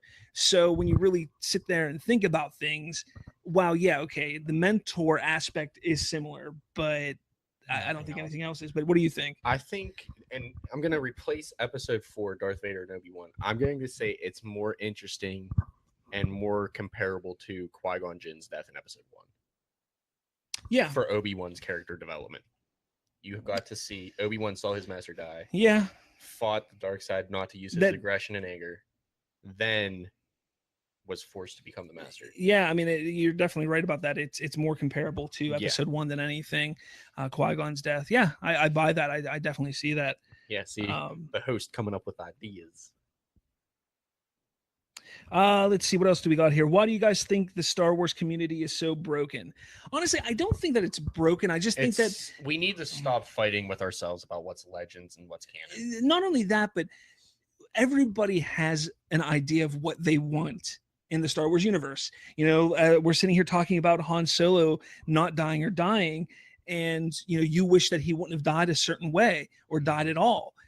that's your vision. And I think that's partially where a lot of people start this arguments or these arguments and these fightings because of that reason right there, because you want something to go a certain way that you want. And some people, and I'm not saying you at all, Jabs, I don't think it's you at all, but there are people out there who you can sit there and say, look, it was good for character development. And they go, no, it was bad and they just get into it, and they're very stubborn. And I think that's the problem. It's their way or no way. Exactly. And it's unfortunate. It definitely is unfortunate. But again, I understand that people are going to have their own views on what they want to have happen. Just like you have the people who love the legend stories. Personally, I'm one of those guys. I've read a good portion of the legends and stuff like that and played the games. And look, I honestly wish that Shadows of the Empire was canon, because I love that story so much. One of the first Star Wars non-film books that I read as a kid was Shadows of the Empire.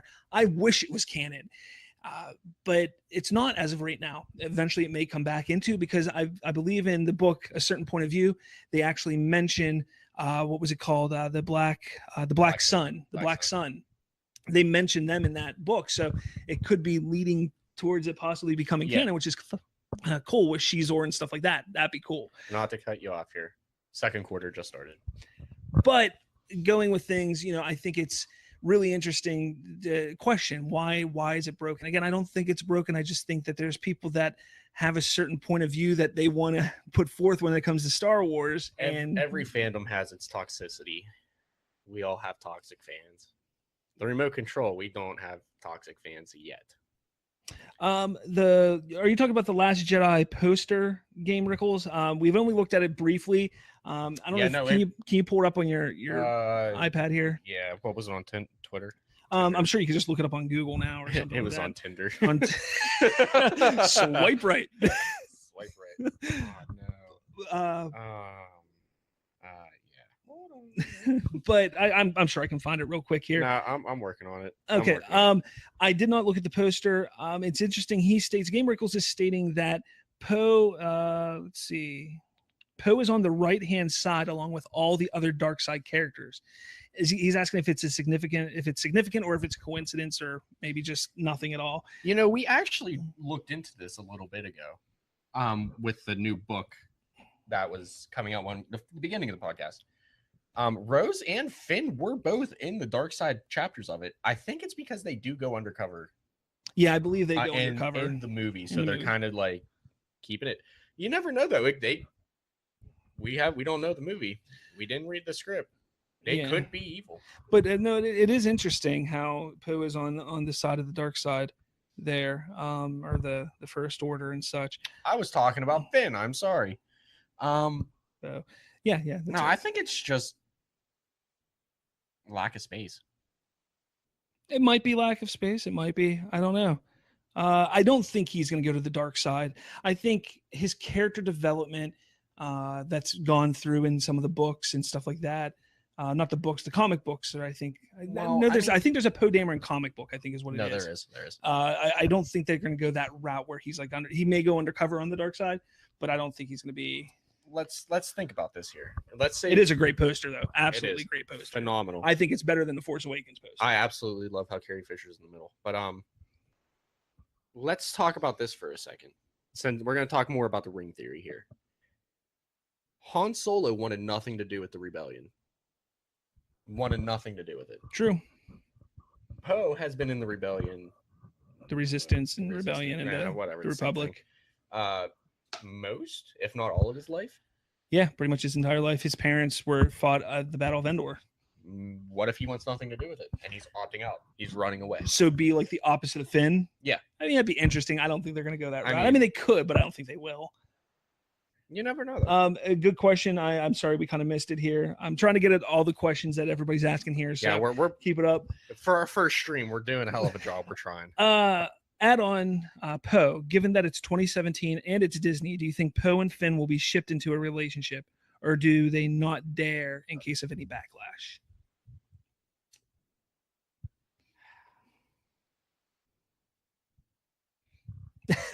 I don't think they're going to. I think that people read into that in The Force Awakens. I'm not going to say because there could be backlash. I'm not going to say because it's 2017 that they're going to do it, anything like that. I just think people read too much into it. I think that you have to remember, Poe was the first real friend that Finn had.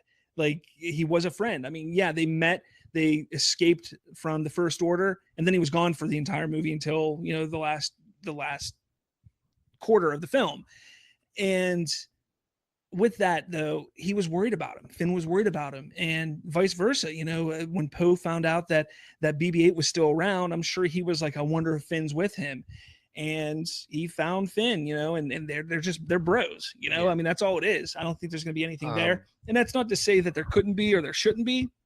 I just don't think that they're going to go that route. I'm going to say this follows the same thing with the Rogue One controversy with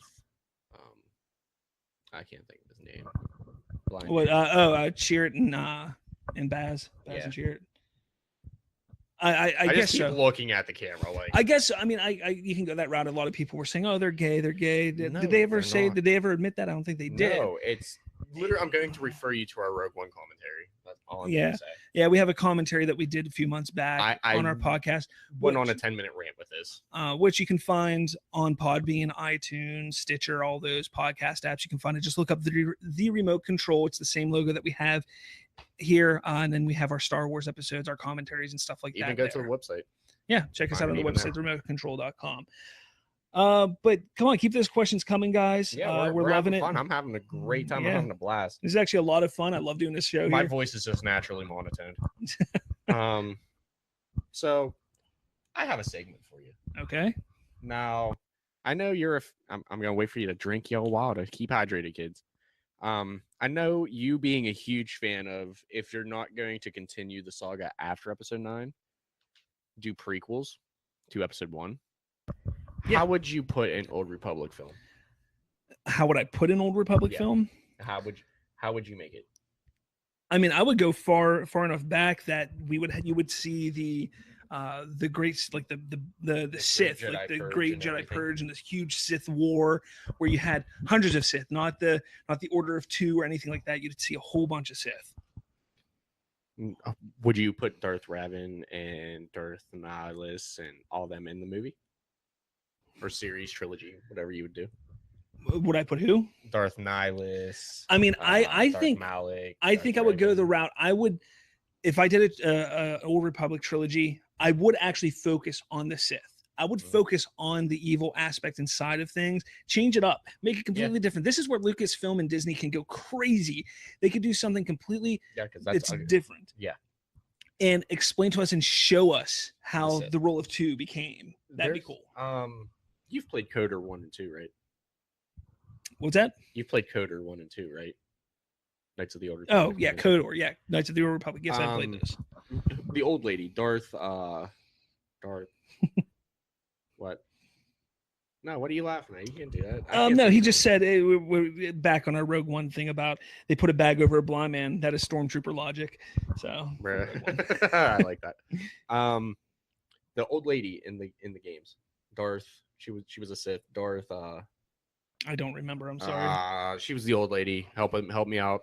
Treya. Darth. Yes. Thank you, Jabs. Yeah. Love you. Yeah. No, Darth Treya. You could focus on her because she was basically a narrator, No, that'd be cool. and she, turned, and then which in turn you can make the series focus on Revan. Sorry. Revan, yeah.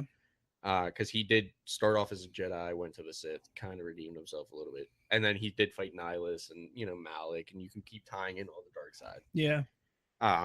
No, that'd be interesting though. I would love to see Lucasfilms hit us up. We'll rate you one. Let's see. Would you want to see any Force Ghosts in episode 8 or 9? If so, who? That's from Game Rickles. Force Ghost. I don't want to see. Okay, no. I want to see. I think it'd be pivotal for Obi-Wan and Anakin while Rey is being trained.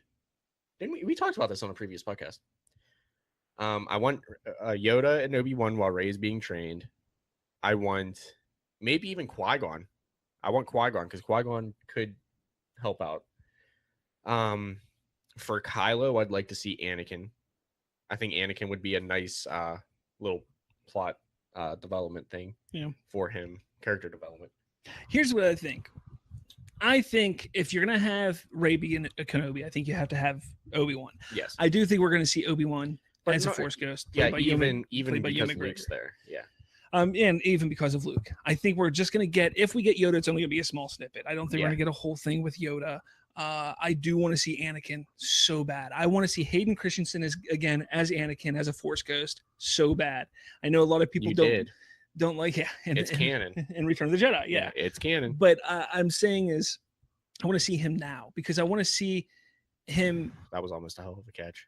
I want to see him act like a Jedi again. Like see where he's at that point. I want to see him talking to his son.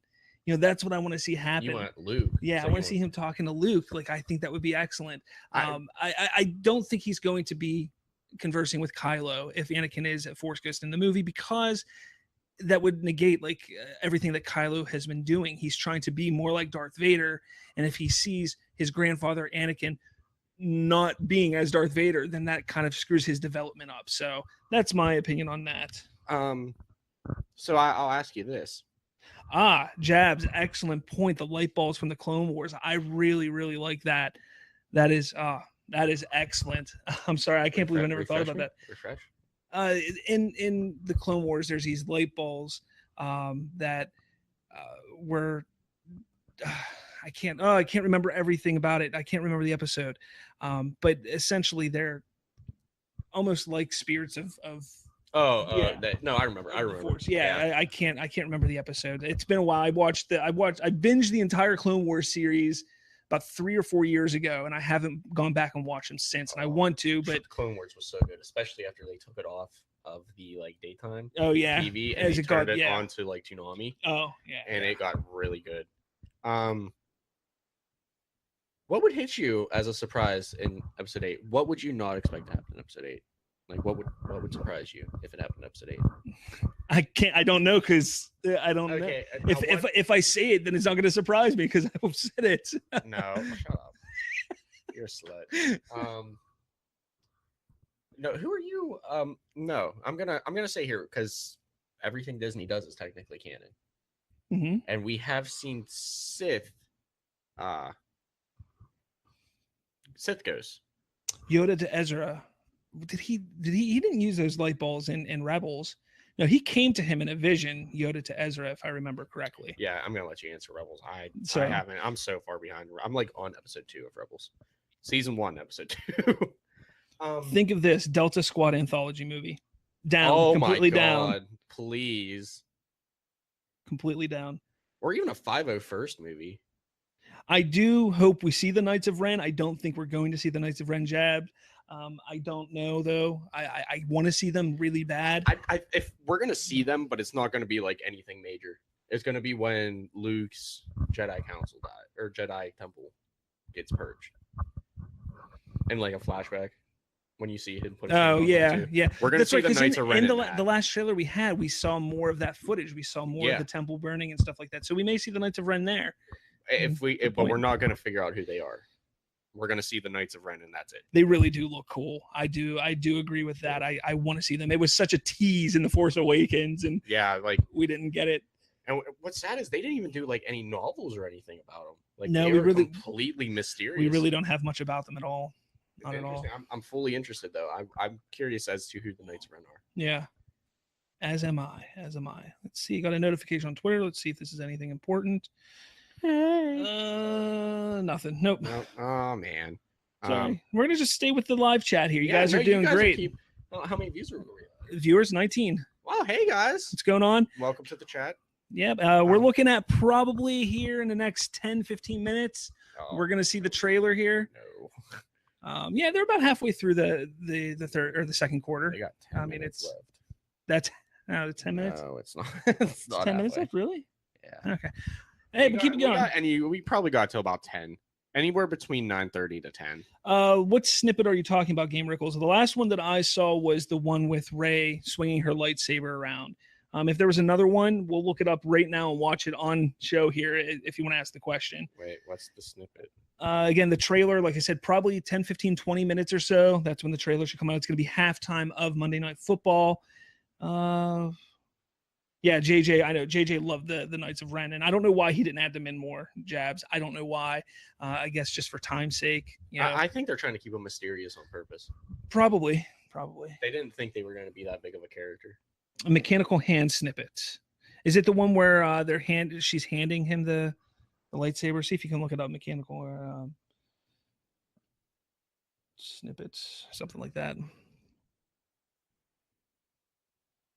This is great. I'm not talking. How do you spell snippets? SNIPPET. Oh, there we go. There you go. Guys, I'm sorry. I'm bad at life. Yeah.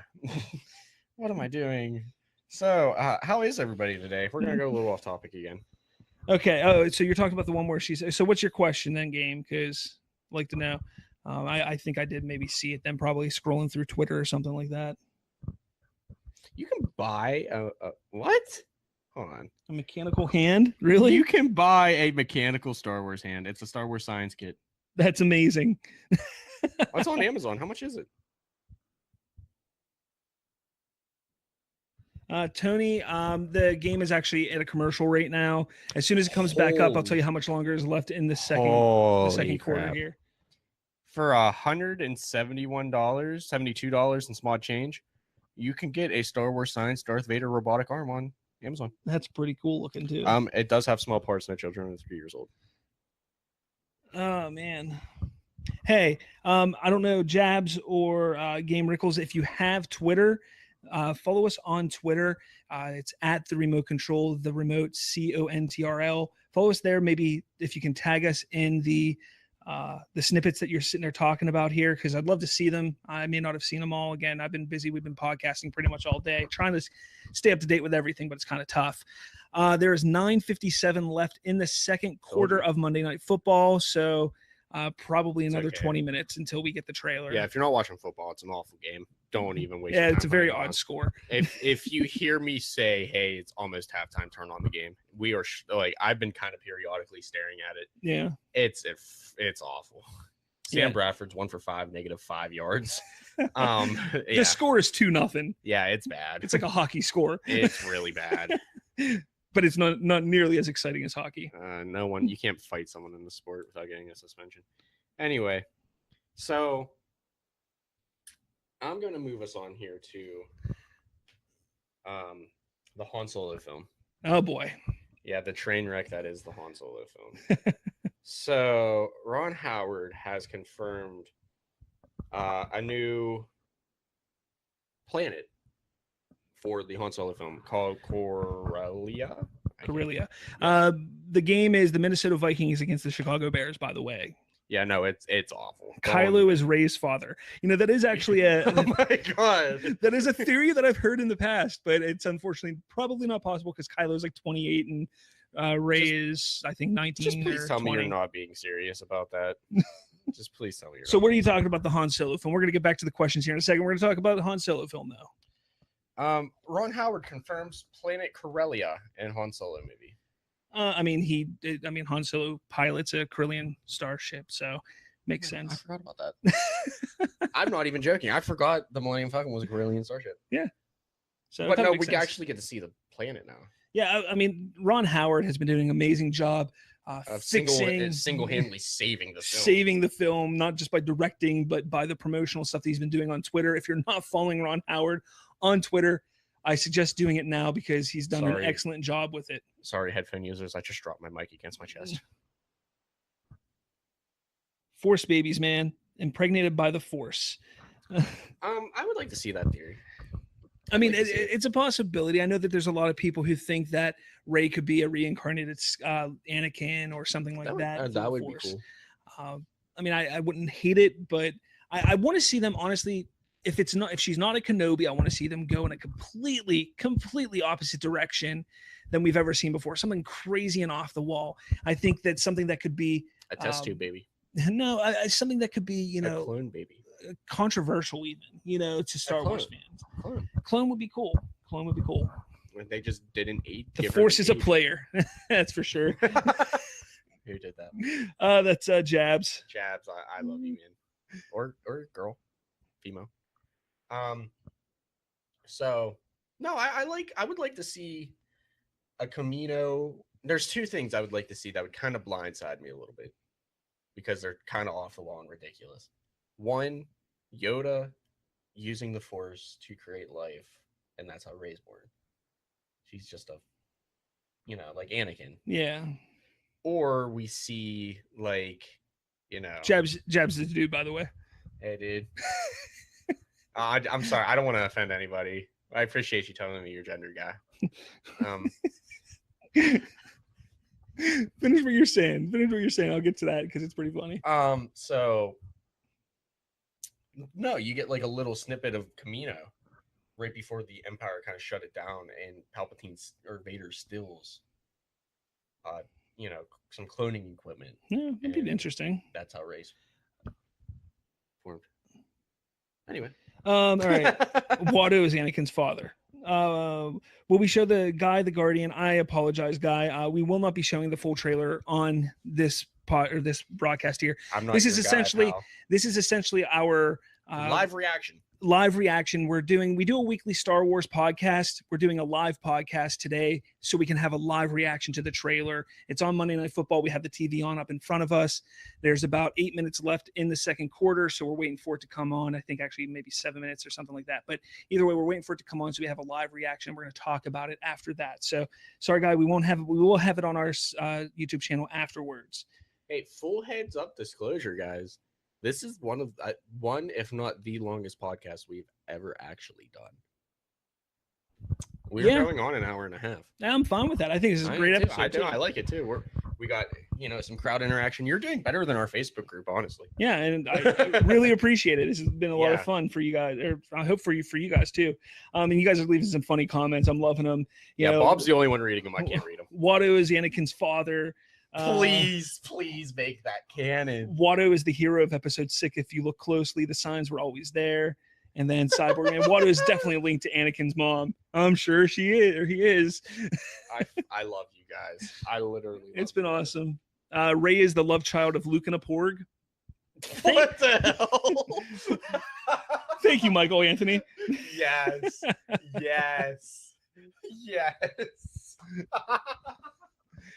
Look, the Han Solo film, when it comes out, we're all going to go see it. While some of us may not be overly excited to go see this movie, we're going to see it because it's Star Wars. I am nowhere near. I think it's, with Ron Howard taking control, it's definitely going in the right direction now. Not that I know what Lord and Miller were doing with it, but from all accounts, it sounds like we're ruining it. Exactly. So Ron Howard taking over was definitely a good idea on his part. So hopefully they do a great job with that. Proud of you. With that said, I do think that the Han Solo movie is actually going to be better than we are all expecting it to be. So if it didn't exist, it would be cool.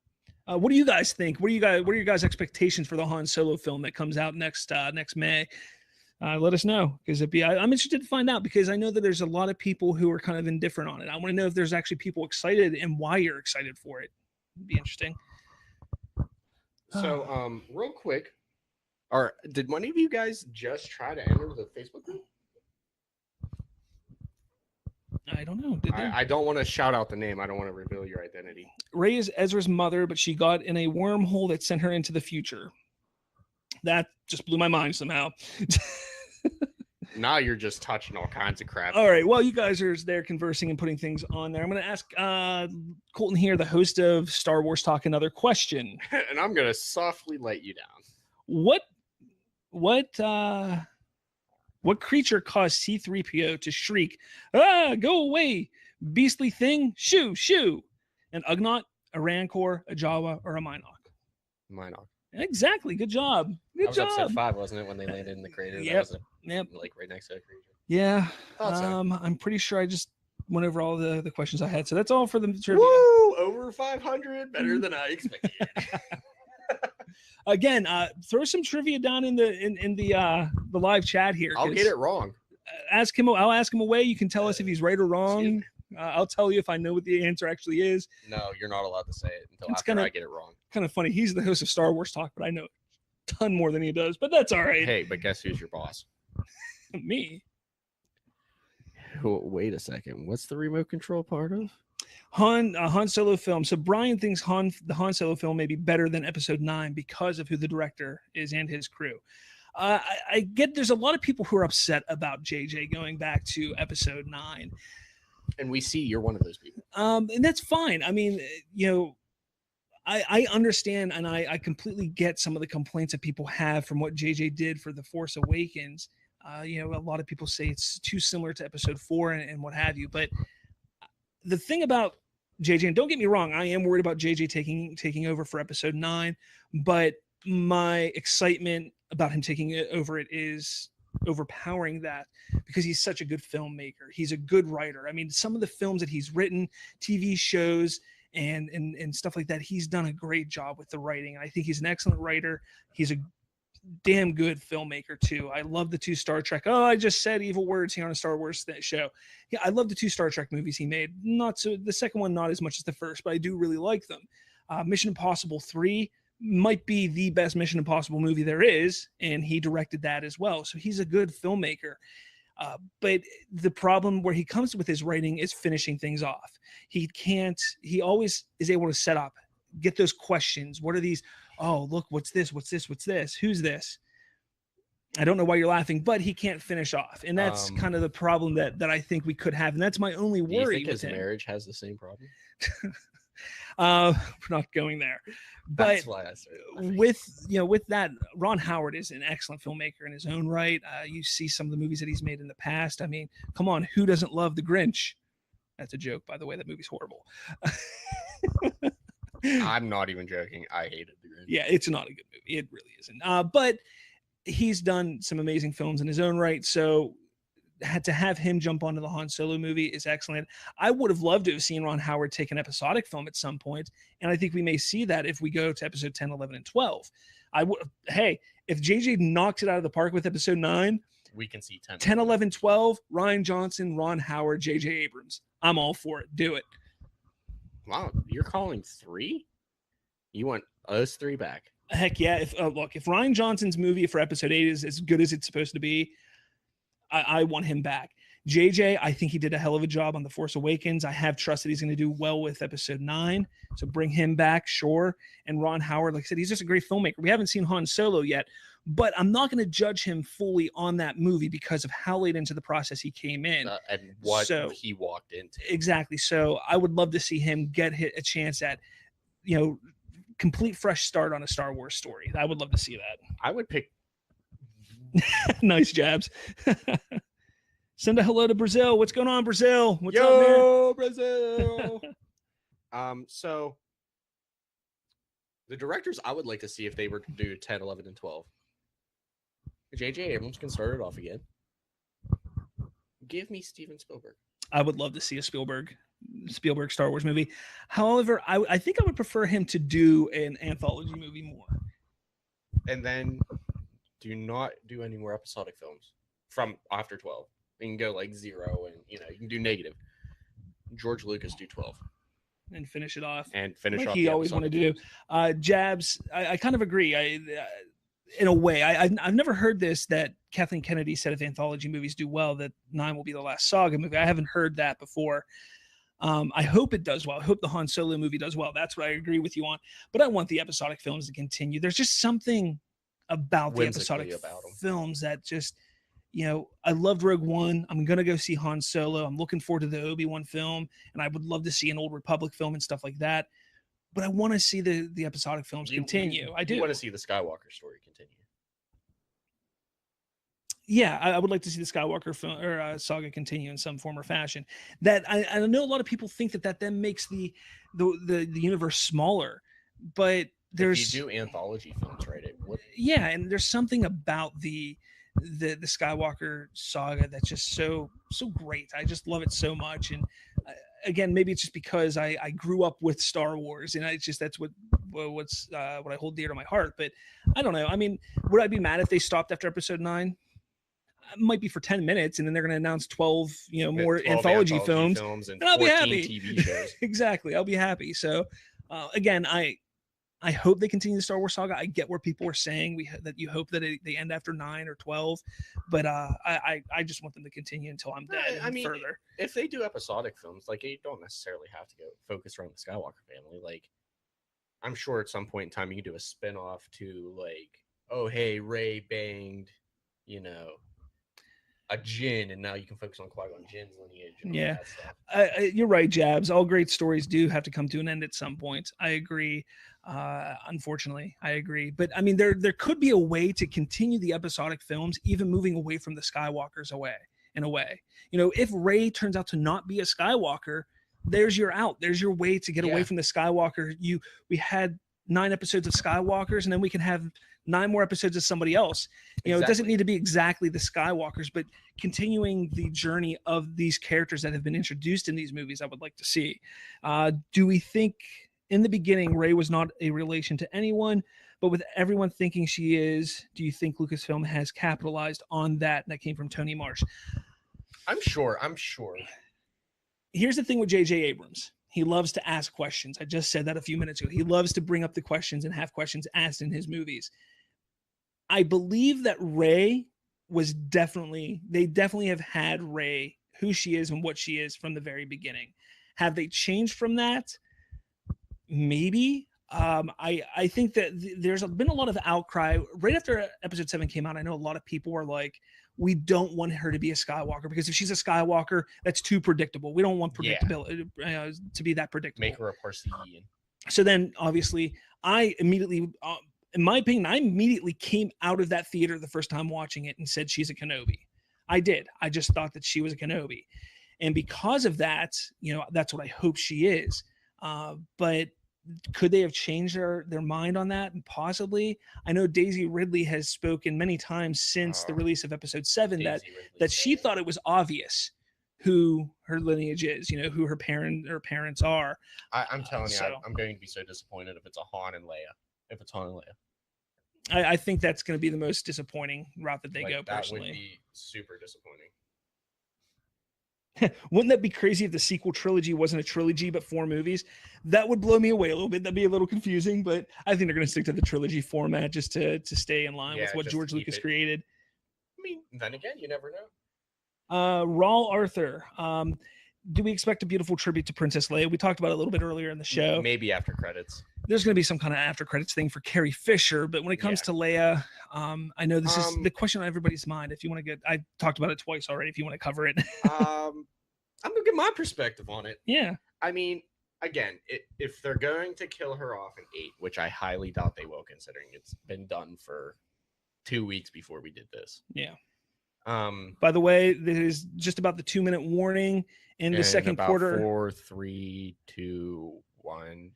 2-minute warning. You could turn on the game now. Yeah, turn on the game now. It's on ESPN. I don't know what channel that is wherever you're living, but it's on ESPN. So, if Carrie Fisher will get her memorial thing, if they do it in 9, I'm sure there will be a touching tribute to Leia's death, whether it be the Resistance tribute or a Republic tribute if they decide to take Republic. I'm sure she'll get her dues. The character is held dear in 4 or 5 movies now. Yeah, 6 if she makes it to 9. Yeah, her character will get its tribute. Yeah, definitely will in some form. Looks like somebody from Argentina is here. I hope that's true. What's going on? What time is it in Argentina? Yeah, what time is it in Argentina? The poster is excellent. Yes, or I don't know if you're talking about the one above me. That is a cool poster. But if you're talking about the the Last Jedi poster just released, it is an excellent poster. Both posters are pretty cool. Yeah, Jabs, we're waiting for the trailer to drop again. We're gonna have a live reaction here while it comes on. You can go back and watch it after we're done here. We're gonna snip it out and throw it up on YouTube afterwards. But yeah, I'm probably gonna immediately trademark. Yeah, but definitely we're looking forward to the trailer. It should be within the next 5-10 minutes here, depending on how quickly this quarter ends of the football game and gets to halftime. So definitely. I don't see any more questions here. You guys have really you've been helping us out. We're pretty much, I'm at the tail end of my notes. I got one more thing that I can actually talk about now. Yeah, I'm all done with my notes. I got all my segments out.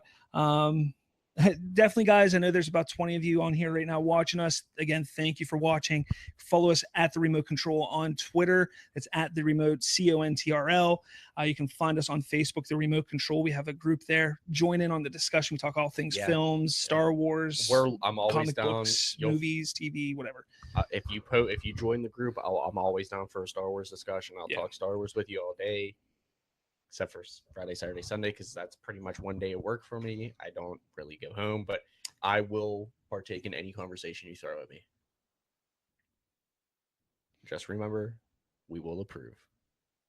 What you reading over there? Yeah, Jim. Somebody else mentioned that it's interesting that Poe appears on the dark side of the theatrical poster. Very interesting. Not really sure what it means, if it means anything at all. I don't think that he's going to be switching to the dark side, but who knows? I mean, they could do something crazy with it and maybe mirror what happened to Finn, where Finn went to the light side, to the Resistance, and maybe he goes to the First Order. But I don't think they'll go that route at all. Be interesting though. Let's see. It's 10:43 in Brazil. What's going on, Brazil? I know we've already said hi to you. Hello from France. How's it going? Oh, parlez-vous français? Je m'appelle Colton, et toi? There is a little under 2 minutes left. I think around a minute 50 left. No, clock's running unless they call the timeout. Okay, so close to a minute left until the halftime. I'm actually going to take my TV off mute here. That way I can quickly turn it up. We are down to a minute 25. Yeah. They're going to let the clock run and kick the field goal. Hey, TV is on, so if you hear it in the background, we're just prepping. They are really going for it. I'm sorry, but this last 2 minutes is going to be nice. They really went to a prevent, and wow. That was a hard hit. He literally just got his skull knocked. Fourth down. Jabs. I know I would definitely want to see the comparison to the official and the fan poster. Please hit me up on Twitter at The Remote Control. I will definitely take a look at it, and we'll take a look at it. And even if you hit up one of our personal ones. Yeah, one of our personal ones at R. Slavinsky, something like that. What's going on from Canada? How's it going? You parlez-vous français as well. Original trilogy fan. Awesome. Love them. Hey, prequel fan. You can also hit us up on Facebook, the Remote Control Facebook group. Post it up in there, Jabs. That'd be awesome if you did that. So that's what's going on there. Please join the group. You guys seem like you're really cool. You're really interesting people. We'd love to talk to you. We would love to talk to you guys. Yeah, keep the discussion going. We're getting close to the trailer here. I'm pumped about it. 107 left in the quarter. Yeah, this is exciting, man. I love doing this. And again, we're not going to end. When the trailer hits, we're not going to end. We're going to talk about the trailer for some time after that. Yeah, so make sure you're tuning in to ESPN Monday Night Football. Yeah, I'm a sequel fan here too, Jabs. I'm loving the sequel so far. Well, the sequel that we've gotten, Force Awakens, I thought was great. I'm a prequel fan also. I'm not going to say I'm a bona fide prequelist, but I do like the prequels a lot. This kid here's the prequelist guy. He grew up with them. So, yeah, dude, keep in mind I was born in 96. I grew up with them. I grew up in the 80s and 90s, so I experienced them not when the first release of the Star Wars trilogy came out, but the re-release in the mid 90s, and I grew up with them. So that's me. Oh man. I know. I'm proud of our viewers. Yeah. What, like 20? 18 watching now. That's 18. Hey, 18. But they're probably getting ready to watch. Yeah, it's definitely almost time here. Excuse me. Thanks. I had to clear my wind tunnel there. So Vikings are now winning 3-2. That's an interesting game. A minute 2 left, and I guess there's since they just scored, so there's the clock is not moving. So minute 2. Where are we from? We are actually from a town south of Pittsburgh, Pennsylvania. We're in Connellsville, PA right now. It's about an hour and 20 minutes outside of Pittsburgh, Pennsylvania. Go Penguins. Yeah. That's where we're from. Yeah. So my last one. Absolutely, Jabs. That's perfectly fine. It's okay to tune out and then join back in because we're going to have a lot of discussion and definitely going to want to hear what you have to say about it as well. So please join back in after the trailer. So last segment here, Tali Lintra, an A-wing pilot which is in The Last Jedi, is played by Hermione Corfield, who is known for Mission Impossible: Rogue Nation, Triple X: Return of Xander Cage, and King Arthur: Legend of the Sword. And also, why do you think Rian Johnson is swaying people from trying to watch the trailer? He wants people to go in as as blind as possible. That's why he said on Twitter today, somebody asked him, hey, what do you think? Should we watch the trailer? And he goes, look, is this hard for me to say because the trailer is great, but if you want to go into the movie blind, do not watch the trailer. And, I know that our friends over at Nerd Talkalypse, the podcast, they're trying to go into this movie blind. So they're not going to be watching the trailers or they're not going to try and watch the TV spots. I commend them for that. I'm a huge Star Wars fan. Hey, I did it for episode 7. I can't do it. I gotta watch as much as possible. It's hard. Don't get me wrong. I did it for episode 7 though. Yeah. Again, I know there's 17 watching right now. We appreciate you watching. Just want to let you know the trailer is not going to show on our channel here. Unfortunately, it's not going to pop up. Not right away. So unfortunately, it's not going to pop up. But we are going to have a live reaction to it. We're going to be watching it as it happens, and then we're going to talk about it immediately thereafter. So watch the trailer, jump back in, and join the discussion because we're going to be taking questions from you, and we want to hear what you guys think of the trailer. So thanks for watching us here. It's been a blast. Oh, that was a hit. Sorry. It's all right. I told you this was going to happen. I'm going to start watching the football game towards after the 2-minute warning. But so what are your thoughts? What do you think we're going to see in the trailer? Star Wars stuff. You don't say. That was a clean hit. I think we're going to see a little bit more of Luke. I think we're going to do you think we're going to get another one line like the Jedi must end? No, we're not going to get that now. I think this is going to be the trailer that gives us a little bit of an idea of what the story is going to be focusing on, and that's I think what's going to happen there. I don't think we're going to get any ominous, message or anything like that. So, I think it's going to be an interesting trailer. For real, Jabs. That was tough. What? Faster and more intense. Yes, faster and more intense, Doug. Exactly. Faster and more intense. That was George Lucas's two directions to the cast when he was making Star Wars. Oh, I knew. I'm over here like I thought you were talking about the football game. No, like, what are you doing? No, we're not talking football. This is Star Wars. I know, but it's 2 minutes. I'm a football fan, guys. I'm sorry. I hope there's a lot of humor from Finn and Rose. Rose is the Asian girl's character's name. I would like them to be the romantic interests. I think they're going to be. I think that would be a nice thing. Like no Rey and Finn, you can't do 2 main characters like that. Like it kind of worked with Anakin and Padme because it had to. Yeah, exactly. Very true. Cyborg Finn has no spine, figuratively and literally now. Bruh. No, I think we're seeing the development of Finn. I think we're going to see him turn into somebody who's a lot stronger than he was. I know that a lot of talk has been about him still trying to get away from the Resistance, but I think he's going to be pulled back in by Rose because from a lot of the stuff that we've heard, Rose looks up to Finn because he's a hero to her. So I think we're going to see him, because of Rose, turn into a figure that does get a little more confident and stuff like that. So, Raw, that was hilarious. Why did the angry Jedi cross the road? Why? To get to the dark side. Speaking of that, hold on.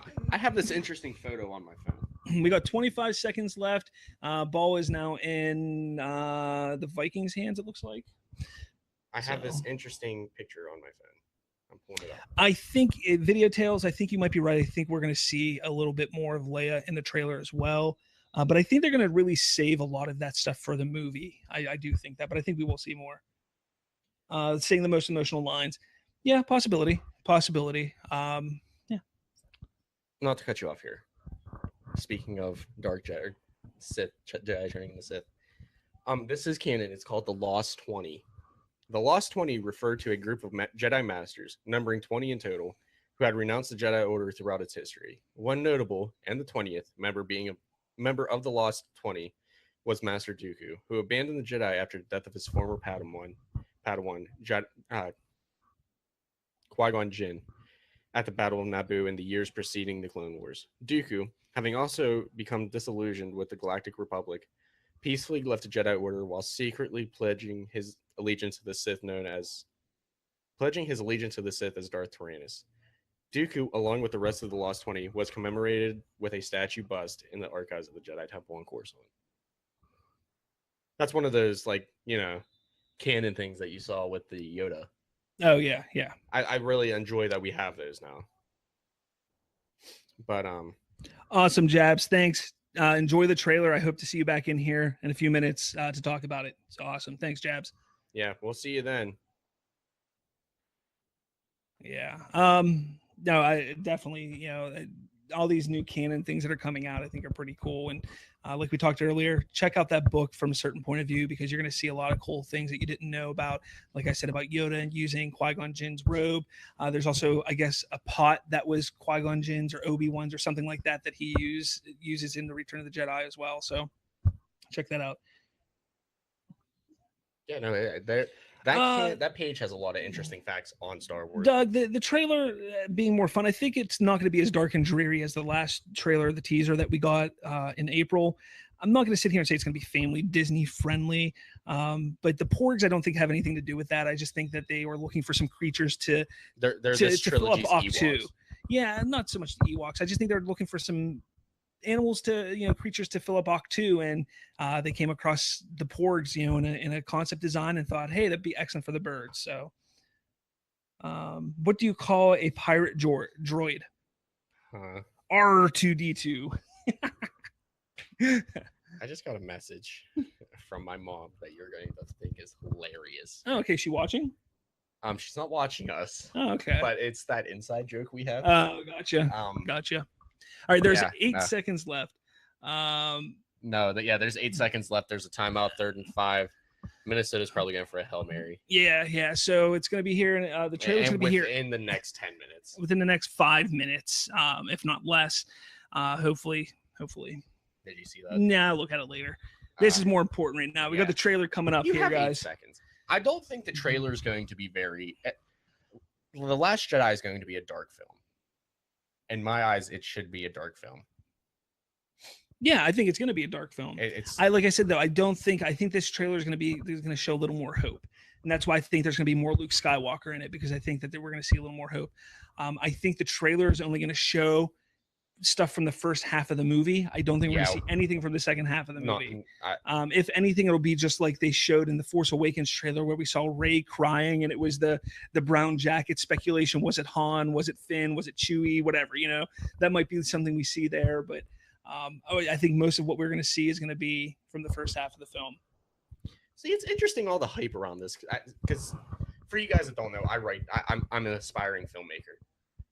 It's just interesting to see all the hype around it. Like, there's so much speculation in my head. I'm like picking out things I'd like to see. Yeah. And it's nice to see it from not only a fan standpoint, but from seeing this as a potential career. Yeah. All right. This is the halftime. So we're gonna get set here, and we are fully ready. Hopefully this trailer just pops on right away. Yeah. Here it comes. Coming up halftime, the trailer. So hopefully tune in now to ESPN and watch it. It's going to be up on YouTube probably any minute now. So definitely wait for it, because it'll come up right away. We are. Oh, nope, but that wasn't it. That's just a regular commercial. But okay, real quick. Video Tales, why do we think the movie is going to be dark? Because I think it kind of has to be. Just like Empire Strikes Back was, I think it has to be dark. So yes, it's not going to be a happy ending. Yeah. Someone's going to die. Someone's going to get kidnapped. Something's going to happen. Yeah, there's going to be some crazy stuff happening. So I think that's why it's going to be dark. Do we think R2-D2 and C-3PO will have more screen time than in The Force Awakens? Maybe. R2 probably will. C-3PO is becoming more of a sideline character now. Yeah. He's just staying relevant because he's been in all the Star Wars films. It kind of goes into this whole thing where, George Lucas always said that he felt that the movies were through the eyes of the droids. So it'll be interesting to see if they continue down that route. Is it now through the eyes of BB-8 as opposed to R2 and C-3PO now? So that's interesting. That's very interesting. But we got 20 watching now, you guys. You're 20 here. We're not going to have the trailer on here. Sorry about that. We're just doing a reaction here. Sorry, but the trailer, we're watching the ESPN right now. They're talking about the football game any minute now. The trailer's going to pop up. We're going to have a live reaction. So if you don't want to watch us here right now, I understand. But jump back after the trailer. Join in the discussion. Ask questions in the live chat feed. We'll get to your questions. We'll talk about it. We'll mention you by name, everything like that. It's a lot of fun. We're having a great time doing this here. So keep that in mind. but they're still talking football. So that's unfortunate. If you have any wait, here we questions- go. Here we go. The stormtroopers, the 501st is walking on the field right now. Is the 501st? The 501st.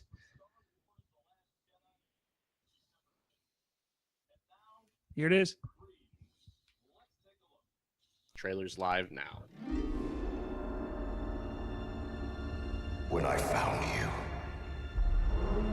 I saw raw, untamed power. And beyond that,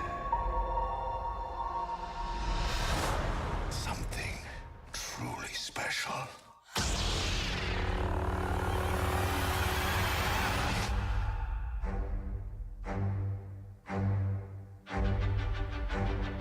Something inside me has always been there. But now it's awake. And I need help.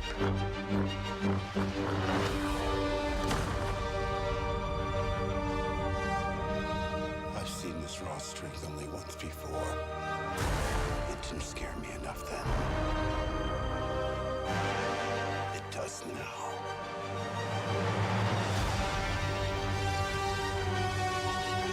Let the past die. Kill it. If you have to. That's the only way to become what you were meant to be.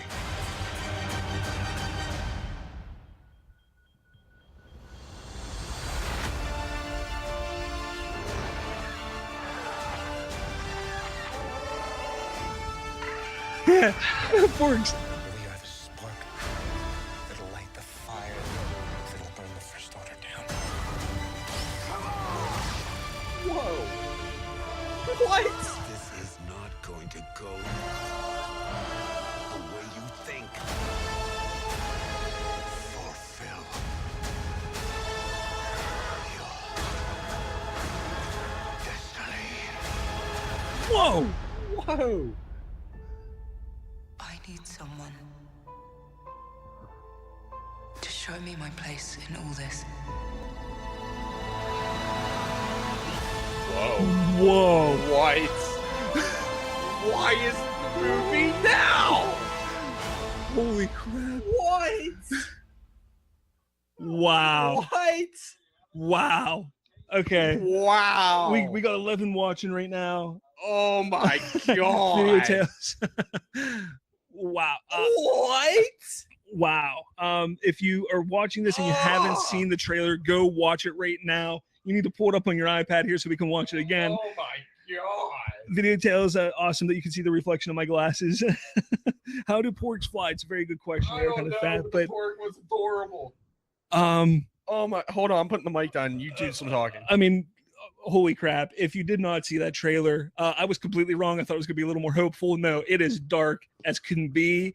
Like, it is midnight outside and we don't have a flashlight dark. Like that got nuts. It was crazy. Like, holy crap. And the fight between Finn and Phasma, did you see that? Yeah. Like, no.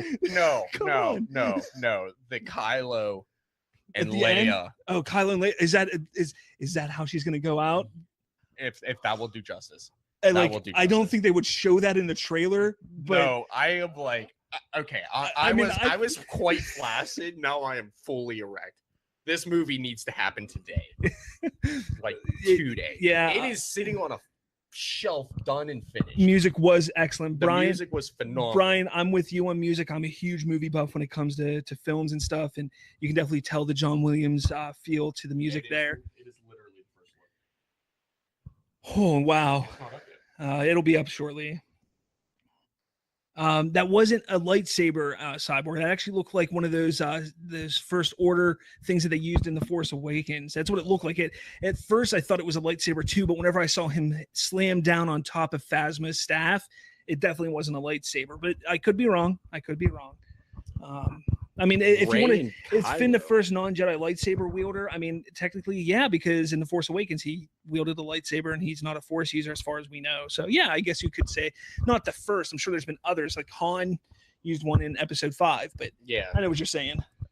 the whole Rey and Kylo. The Rey and Kylo thing at the end. Oh man, There's Whew. so much to talk about. like her. Oh, and Luke, like he's afraid of her. I've seen this rock trick once. It didn't scare me then. Well, it wasn't the rock trick. This power.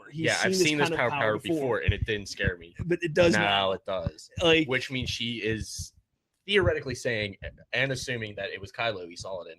yeah, She is on par with Kylo with no training or limited training. yeah. Oh, geez, dude. Like so much. I need to watch it again.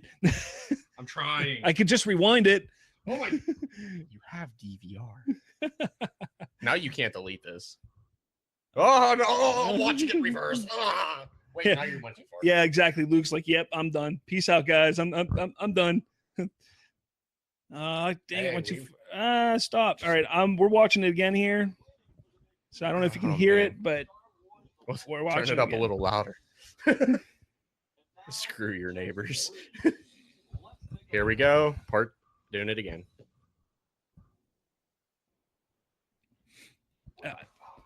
Snoke just the walkers. Look how cool the walkers are.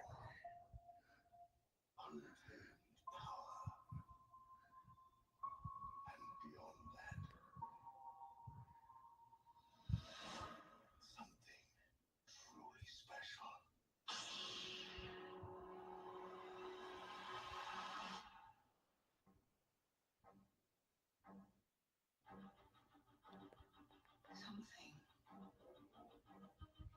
inside me has always been there. When I was awake. And I need help.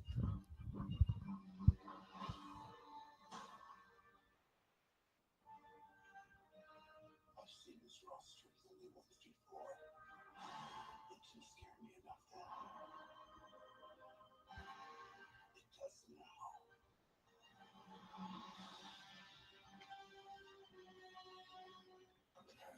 The moment he breaks his helmet right there. Yeah. Oh man. Even his TIE fighter. Like this looked good. He's a pilot like his grandfather. Yeah. And then the Leia and the targeting. Does he press I'm the button? telling you that's misdirection, but if he kills his mom also, I tell you, There's no redemption for Kylo. no, none at all. And I know that you He's-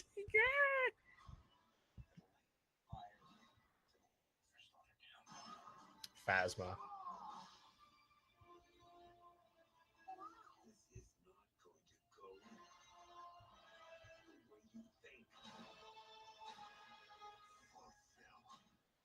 Your destiny. and that's Snoke with Rey there. Yeah, so Snoke and Rey do. To show me my place. All right. in all this. That's the same scene. That is the same scene. The scenery around both of them is the same scene when Rey is asking for somebody to show her part in all this to Kylo. That's intense. That's intense. I do like it how it Intense. kind of hiccuped with tickets available. Get your tickets now. If you didn't get your tickets now. But holy crap, was that trailer amazing? What did Yes. you think? Yes, Let's please. see. I guess the trash compactor didn't finish the job with Phasma. I guess not. No, we knew that she was going to be coming back. I'm happy to see her, and I hope that she has a bigger role. Yeah, It looks like she has a hopefully bigger actually role. has a character in it. So I'm looking forward to it. I think that the fight between Finn and Phasma is going to be fantastic. Or fantastic. That was bad. What else? Come on, guys. There's 13 of you guys watching in the live chat. Let us know what you think. I mean, we can sit here and talk all day about it. I think it's amazing. We can watch it again. We can watch it. We'll watch it 50 times if we want to, but this thing is amazing. Like I'm interested to see because I just said that all of Snoke's powers. Yeah. What if she is just like her and Snoke are in the same room, but Kylo right there is an illusion of the Force to try to persuade her. I mean, that's possible. Yeah, that X-Wing got that fifth engine. That was something that was brought up about previously there, Brian, a few months back, that it's or maybe even a month ago. It's a booster. I think that was in the Vanity Fair or Variety articles. It's a booster where you can use it once and then it doesn't work anymore, and it's on Poe's X-Wing there. So it does ring the question We saw Poe's X-wing. Yeah. When will it get destroyed? Beginning of the film or at the end of the film? Why is it gonna get? Oh, that's right. In the first trailer, we saw it get Yeah. destroyed. Maybe He it's a was- different X-wing. I don't know. Who knows? Maybe he got a different one. Wait, replay it. Go back to the X-wing part because I'm What? pretty sure it was his. Yeah, that was his. I'm just Yeah. saying he may get a different one that looks the same. Who knows? I mean, It's not a rental car. It's not a rental car. Yeah, you know what I'm trying to say. It's not coming out. it's not a rental. Yeah, Car yeah. I mean, place? you can't like just rent the same one. What is Poe doing? That's a good question. I mean, he obviously everybody was talking about in the poster him being on the dark side side of the poster, but on this he's talking about destroying the First Order. So I don't think he's going to be going to the dark side at all.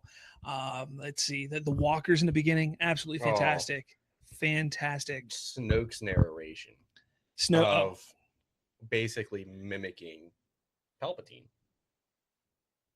Fulfill your destiny. I can kind of go scene by scene here. It looks like because I'm paused and I can do that. That's kind of cool. Thank you, Tifo. Or We're gonna go through scene by scene here. Why not, guys? Because we got nothing better to do right now, right? Yeah, no, we just unleashed So, the beast. I'm gonna go back to the beginning of the trailer here. I'm gonna kind of go scene by scene. So it opens up. Who is that? Who is that? There's a figure. It's not Kylo. Who was the blonde dude in Force Awakens? Or- Blonde? Yeah, A blonde dude? yeah.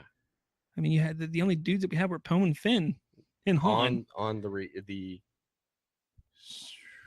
I don't know what you're talking about. But what is that? Admiral something, Huck, I think, or something. Oh, you're talking about on the First Order side. yeah. No, I don't think that's General Hux. That's not him, I don't think. But what is he looking at there? It looks like a hangar bay of some sort. Can't really tell too well. I don't know what you guys think. Do you think that's Captain Hux or General Hux? If that's who it is. Why they would put him in this trailer? Are they making Kylo and Rey a thing? Like Ben and Rey? I know a lot of people were speculating that before, but I'm going to go to the next scene here. Maybe. Or not. No, you're slowly fast forwarding. I see the sparks falling. The next scene here is of the walkers, and that just looks really, really cool. Really cool. The walkers. The What are they? detail. 1, 2, 3, 4, 5, 6, 7, There's a 8, 9, maybe 10 walkers. There's even some that are smaller. It looks like a Yeah. regular AT-AT, or not a regular, but an advanced AT-AT, because its feet are like it, like right there. If you see, Yeah. so these big gorilla walkers are actually bigger than what it looks like an AT-AT could have been. I know, Jabs, the dude, this trailer looks fantastic. He said, and it absolutely does. This trailer is miles beyond its time. Right And then up in the top there, you see the ship that Kylo Ren was in at the beginning of The Force Awakens. So, what's going on there? Who knows? We'll see. What's the next scene? And Snoke talks about seeing untamed power, raw, untamed power. I mean, is this a vision that he had of Rey? Because Or again, is he talking Kylo? but see, then further in the trailers, we'll get further in the trailer.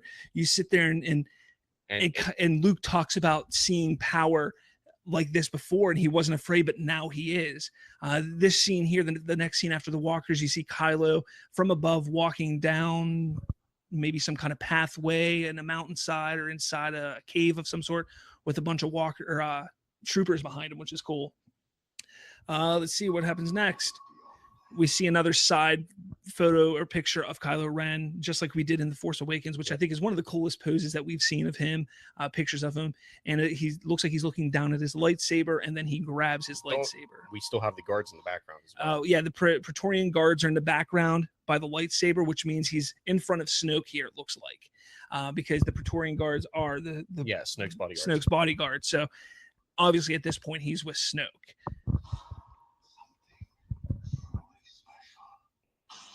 And then Rey igniting a lightsaber, as you can probably hear. And then it switches to Luke talking after Snoke talks. Well, Rey and then Luke. So Rey talks about having something. She feels something inside of her always.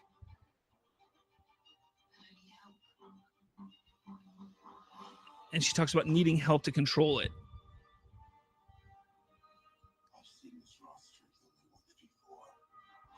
And then you see Luke talk about seeing this strength before, and then you see a mechanical hand coming out of debris. Debris, and is that Luke's hand? I don't know. Is that the right hand? What side is it coming from? You know, like could they have flipped the picture? Who knows? But yeah, you see a hand coming out of debris here after we see some scenes on Octu of Rey traveling, walking up to the tree that we believe it's a tree. Excuse me, a tree with the books of the Jedi in there. Yeah. You know, and then we see the ground break, and Luke looks at it and he's like, "What the heck?" Yeah. Like, and then he talks about seeing this power before, and he wasn't afraid then. Now he is.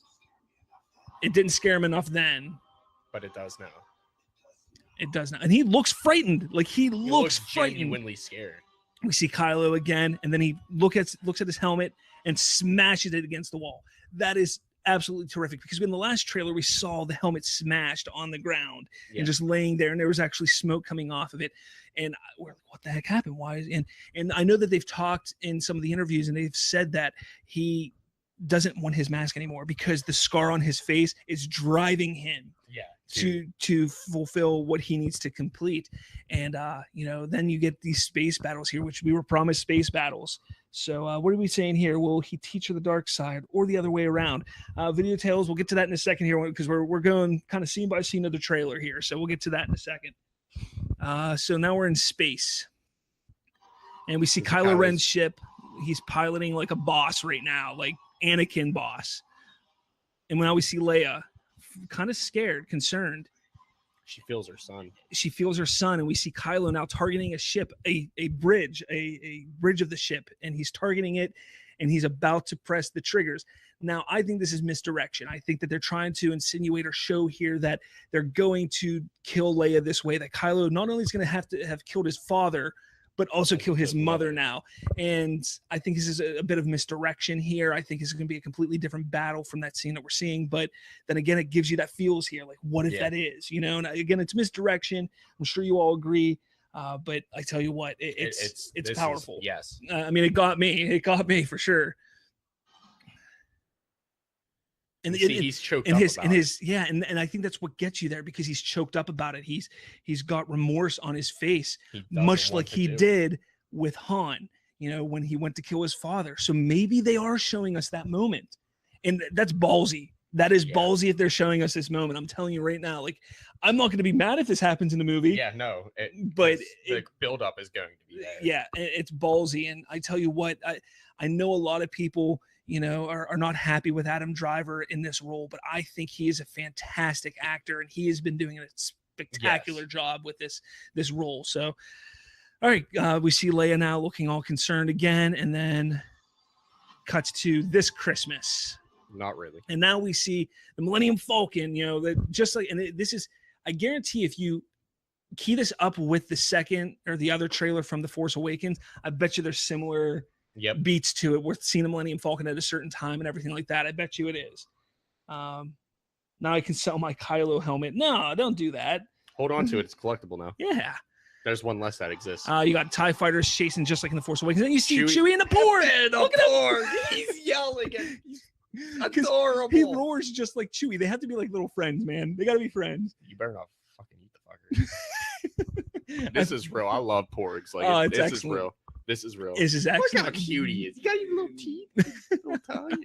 The concern on his face. We see ships blowing up in space, and then we see Poe. Finally, we get Poe, and now he's starting to speak.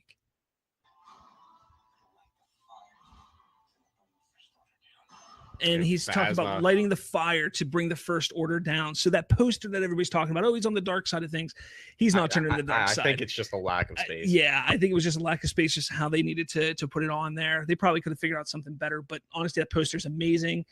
But then after he says light the fire to bring the First Order down, then we get the badass scene of Finn igniting that, not a lightsaber, I don't remember what it's called, but the Electro Staff. The Electro Staff from The Force Awakens, and he starts swinging at Phasma, and Phasma blocks it with her staff, and we're gonna get a battle between those two. And it's interesting to see Finn. He's in a First Order uniform there, so we know that he goes undercover in some form or fashion.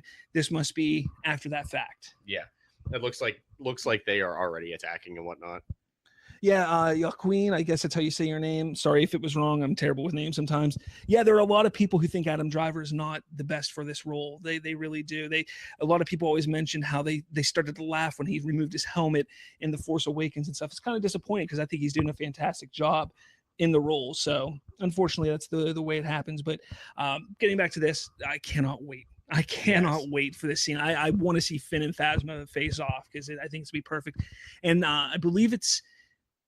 I don't remember what it was, if it was a book or comic book or something, but Finn was supposedly like somebody that Phasma looked upon as being, a much, a promising student and stormtrooper and stuff. So this is very interesting. Another master and apprentice fight.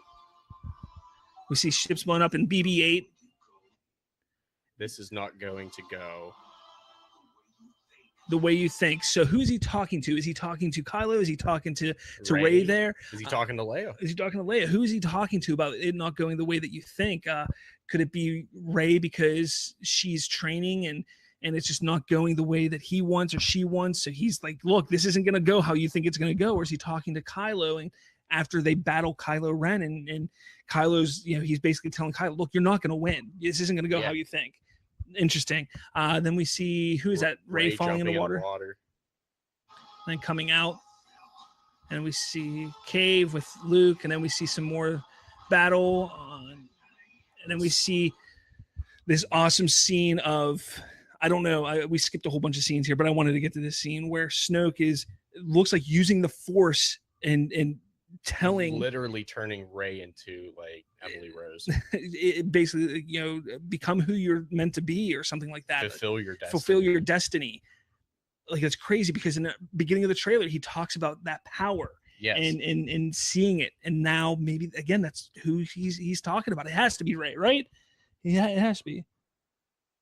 I hope they don't do the Kylo turns good, Rey turns evil thing. Or maybe they go in Ahsoka path. Rey trains to become a Jedi and then renounces it. Boy, looks like stuff's popping off over there. Like Empire Strikes Back going to Cloud City. I didn't see a Cloud City there, Memento.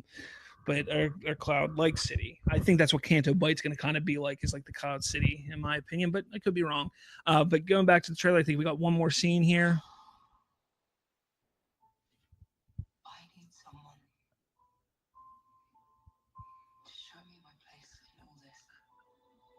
I need someone to show me my place in all of this.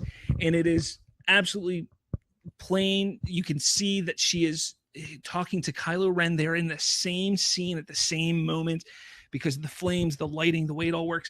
If it's not the same scene, if it's not the same thing, they did a heck of a job tricking us and believing it's the same scene. No, if it's not, I will applaud you. But you see Kylo then looking, who we expect, he's looking at Rey, and he then puts his hand out to Rey after she says she needs somebody to show her place in all this. So I know a lot of people think, oh, Rey's going to turn dark at some point. Now, somebody made a good point on here. Could it be the other way around? Could it be that Kylo is looking to be redeemed and asking for Rey's help there? Yeah. It's a possibility, but yes, cannot rule that out. Honestly, I think it would be really interesting. And what if she does go with Kylo Ren at the end of the movie and Luke Skywalker is now the main character of episode 9 and Jedi. Has to go and save her and bring her back? Be interesting. Definitely would be interesting. If they take that route, I could foresee a kind of, yeah, I did that, but she's like Mace Windu, who can use Form 7 fighting style, where she can absorb the darkness and let it flow and then that's take Mace, it back Mace out. Windu. Yeah, has like that kind of form where she goes dark but isn't never actually becomes a Sith. It's a possibility. And like the end of episode 9, she's just like laying waste to everybody. yeah, exactly. And then renounces all of the Jedi Order, all of the Jedi. Video Tales. Who does she want to go back to the right side? Are you talking about Kylo? Let's see here. Boy, you guys are really talking it up. Yes, it's her untamed power. Obviously, she said, "I need help to tame it." Very true. Could it be Luke saying the quote to Rey before she is having the Snoke scene? So could Luke be saying, it's not going the way that you think? It's not going to go the way that you think. Is he saying that to Snoke? Yeah, because she's Or he could be saying it's Rey and she's just running in blindly against Yeah. Snoke. Yeah, it's a possibility. Kind of like Anakin did to Dooku in episode 2. So you definitely think that Adam is gonna switch, or that he's a double agent? Video Tales. I know that some people have been saying that he's a double agent. If he kills Leia, then he's not a double agent. No, That's just straight up. the fact. If But he's a double agent, he's definitely like gone to sell that role. yeah, definitely. I don't know if he's gonna. I don't see him being redeemable at this point. I don't think we've seen enough from these two trailers, to believe that he can be redeemed of killing his father, Let alone killing Leia. and possibly killing Leia. We don't know that he's gonna kill Leia, but Maybe. Yeah, I don't know. This trailer has been a roller coaster. Absolutely, this trailer is fantastic for sure. Now, Well, what do you guys think? What do you think of the trailer? What do you think what are some of the signs? What do you think is all this going on at the end of the trailer? Excuse me. I mean, that's the most interesting part to me. the Porg was the most interesting part to me. No, I'm interested to see what you guys think of the ending, and also the whole. Do you guys think Kylo is going to kill Leia? Even though it did kind of look misdirection-y, but if he kills Leia, how do you think that's going to turn out? Leave it in the comments. I can't see him. Let's see. Oh my God. Behind Poe is Carrie Fisher's daughter, I think. It's blurry but out of focus. We can see, I know that she is playing a bigger role in this movie. I do know that. I remember hearing that she was going to be having a bigger role this film. I want to know what those wolves are. I tell you what. I tell you what. Not Pablo Hidalgo, the other one. I can't remember his name. The guy who does Star Wars Rebels. Wow. Sorry. Just Hashtag no respect. Oh, man, I can't think of it, but I bet he had a role in that. Probably. Yeah, They had a very elegant looking design. Did I go too far? I may have gone too far. Yeah, I think you did. All right, I'm gonna play it a little bit here. Let's see. We're trying to find our place. Yeah, Porg! I'm gonna have to play a second or two. We're That's a dude. yeah. I'm gonna sit here right now. Video Tales.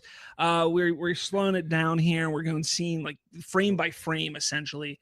And behind Poe, Wait, it could be back there. Yeah, no, that's a dude. I'm sorry. That looks like a dude of Korean descent. Sorry. Well, there's a guy on the right side behind him as well, but it's a guy. There are definitely guys there. So, that little penguin, Brian, that's called a Porg. Oh my God. I think Luke is going to be in episode 9. I do believe Luke will be in episode 9. He will make an episode 9 appearance. Yeah, whether it's a Force ghost or if he's going to be a main player, I think he's going to be in episode 9. Now, I'm going to ask you this. Do you think episode 8 is going to take more or be in more modern day or telling the past? You think it's going to be modern or past? Wait, episode 9? Episode 8. Episode 8? It's going to be modern. Yeah, that's a dude on the right side there, and then there's a dude behind him, like directly behind him there. So, Video Tales, nice trying to pick that out, but it's definitely dudes. They're behind Poe. I mean, there. unless you're no, I'm not touching it. Then the booster on the back of. That looks cool. Yeah. You can't really tell exactly, can you? But it is Poe's X-Wing. Yeah. I mean, we're going to be watching this over and over and over again. I'm sure you all will be as well. If you're interested, we'll probably have a way further breakdown. Scene by scene breakdown, including the music and everything like that, for sure. For sure. Probably next week. Next week on Star Wars Talk. Yeah, absolutely. I don't know. You guys aren't talking much here. I know we got 16 watching. I want to thank all of you for watching this because it's been a blast. It's been fun. 2.5 hour podcast here that we've done. Yeah, longest we've ever done. It's been a lot of fun here talking Star Wars, especially with all of you guys. So please, please, please follow us on Twitter at the Remote Control. That's at the Remote CONTRL. Find us on Facebook. Join our Facebook group to join in the discussion where we talk all things that's not just Star Wars, but all movies, TV, video games, music, and so much more. We have a weekly podcast called TRC that we do. It's on Podbean, Stitcher, iTunes, all of that. We also do a weekly Star Wars talk podcast as well, especially leading up to Star Wars The Last Jedi. We're doing one weekly. We talk all things Star Wars, so definitely look out for that. Again, that's our podcast, The Remote Control. So please subscribe to us, listen to us. Down in the comments here, let us know what you thought about this live episode. This is our first live episode that we did. We had a lot of fun doing it. Hopefully you enjoyed watching us here. Brian, no problem. Thank you, Brian Lund, for watching and joining in, because it's been awesome. Jeb. Jab or jab, jab, whatever your name was. Sorry, man. Thanks for watching. All of you guys, please just subscribe, like us, all that stuff. Leave comments, leave remarks, because we want to do more of this for you guys. It's a lot of fun. We love Star Wars. We love movies. We love talking it. So please. And the trailer is indeed up online right now. Yes, it is. It is up online right now. So again, thank you all for watching. If you want to take us out here, Colton, since you're the host. Well, I've been your lovely host this evening, Colton Payne, on Facebook or whatever you want to find me, Colton Bird. And with me has always been the lovely Robert Slavinsky. Again, you can find us on Twitter at the Remote Control. Everything's going to be down in the comments section. Once we're done here, we're going to jump on through everything in the comments section, everything like that. So. And this has been Star Wars Talk. Have a good evening, and may the Force be with you. Hello there. Come here, my little friend. Don't be afraid. Away with your weapon. I mean you no harm. Kill him. Kill him now. Do it. You failed, your Highness. I am a Jedi, like my father and brother.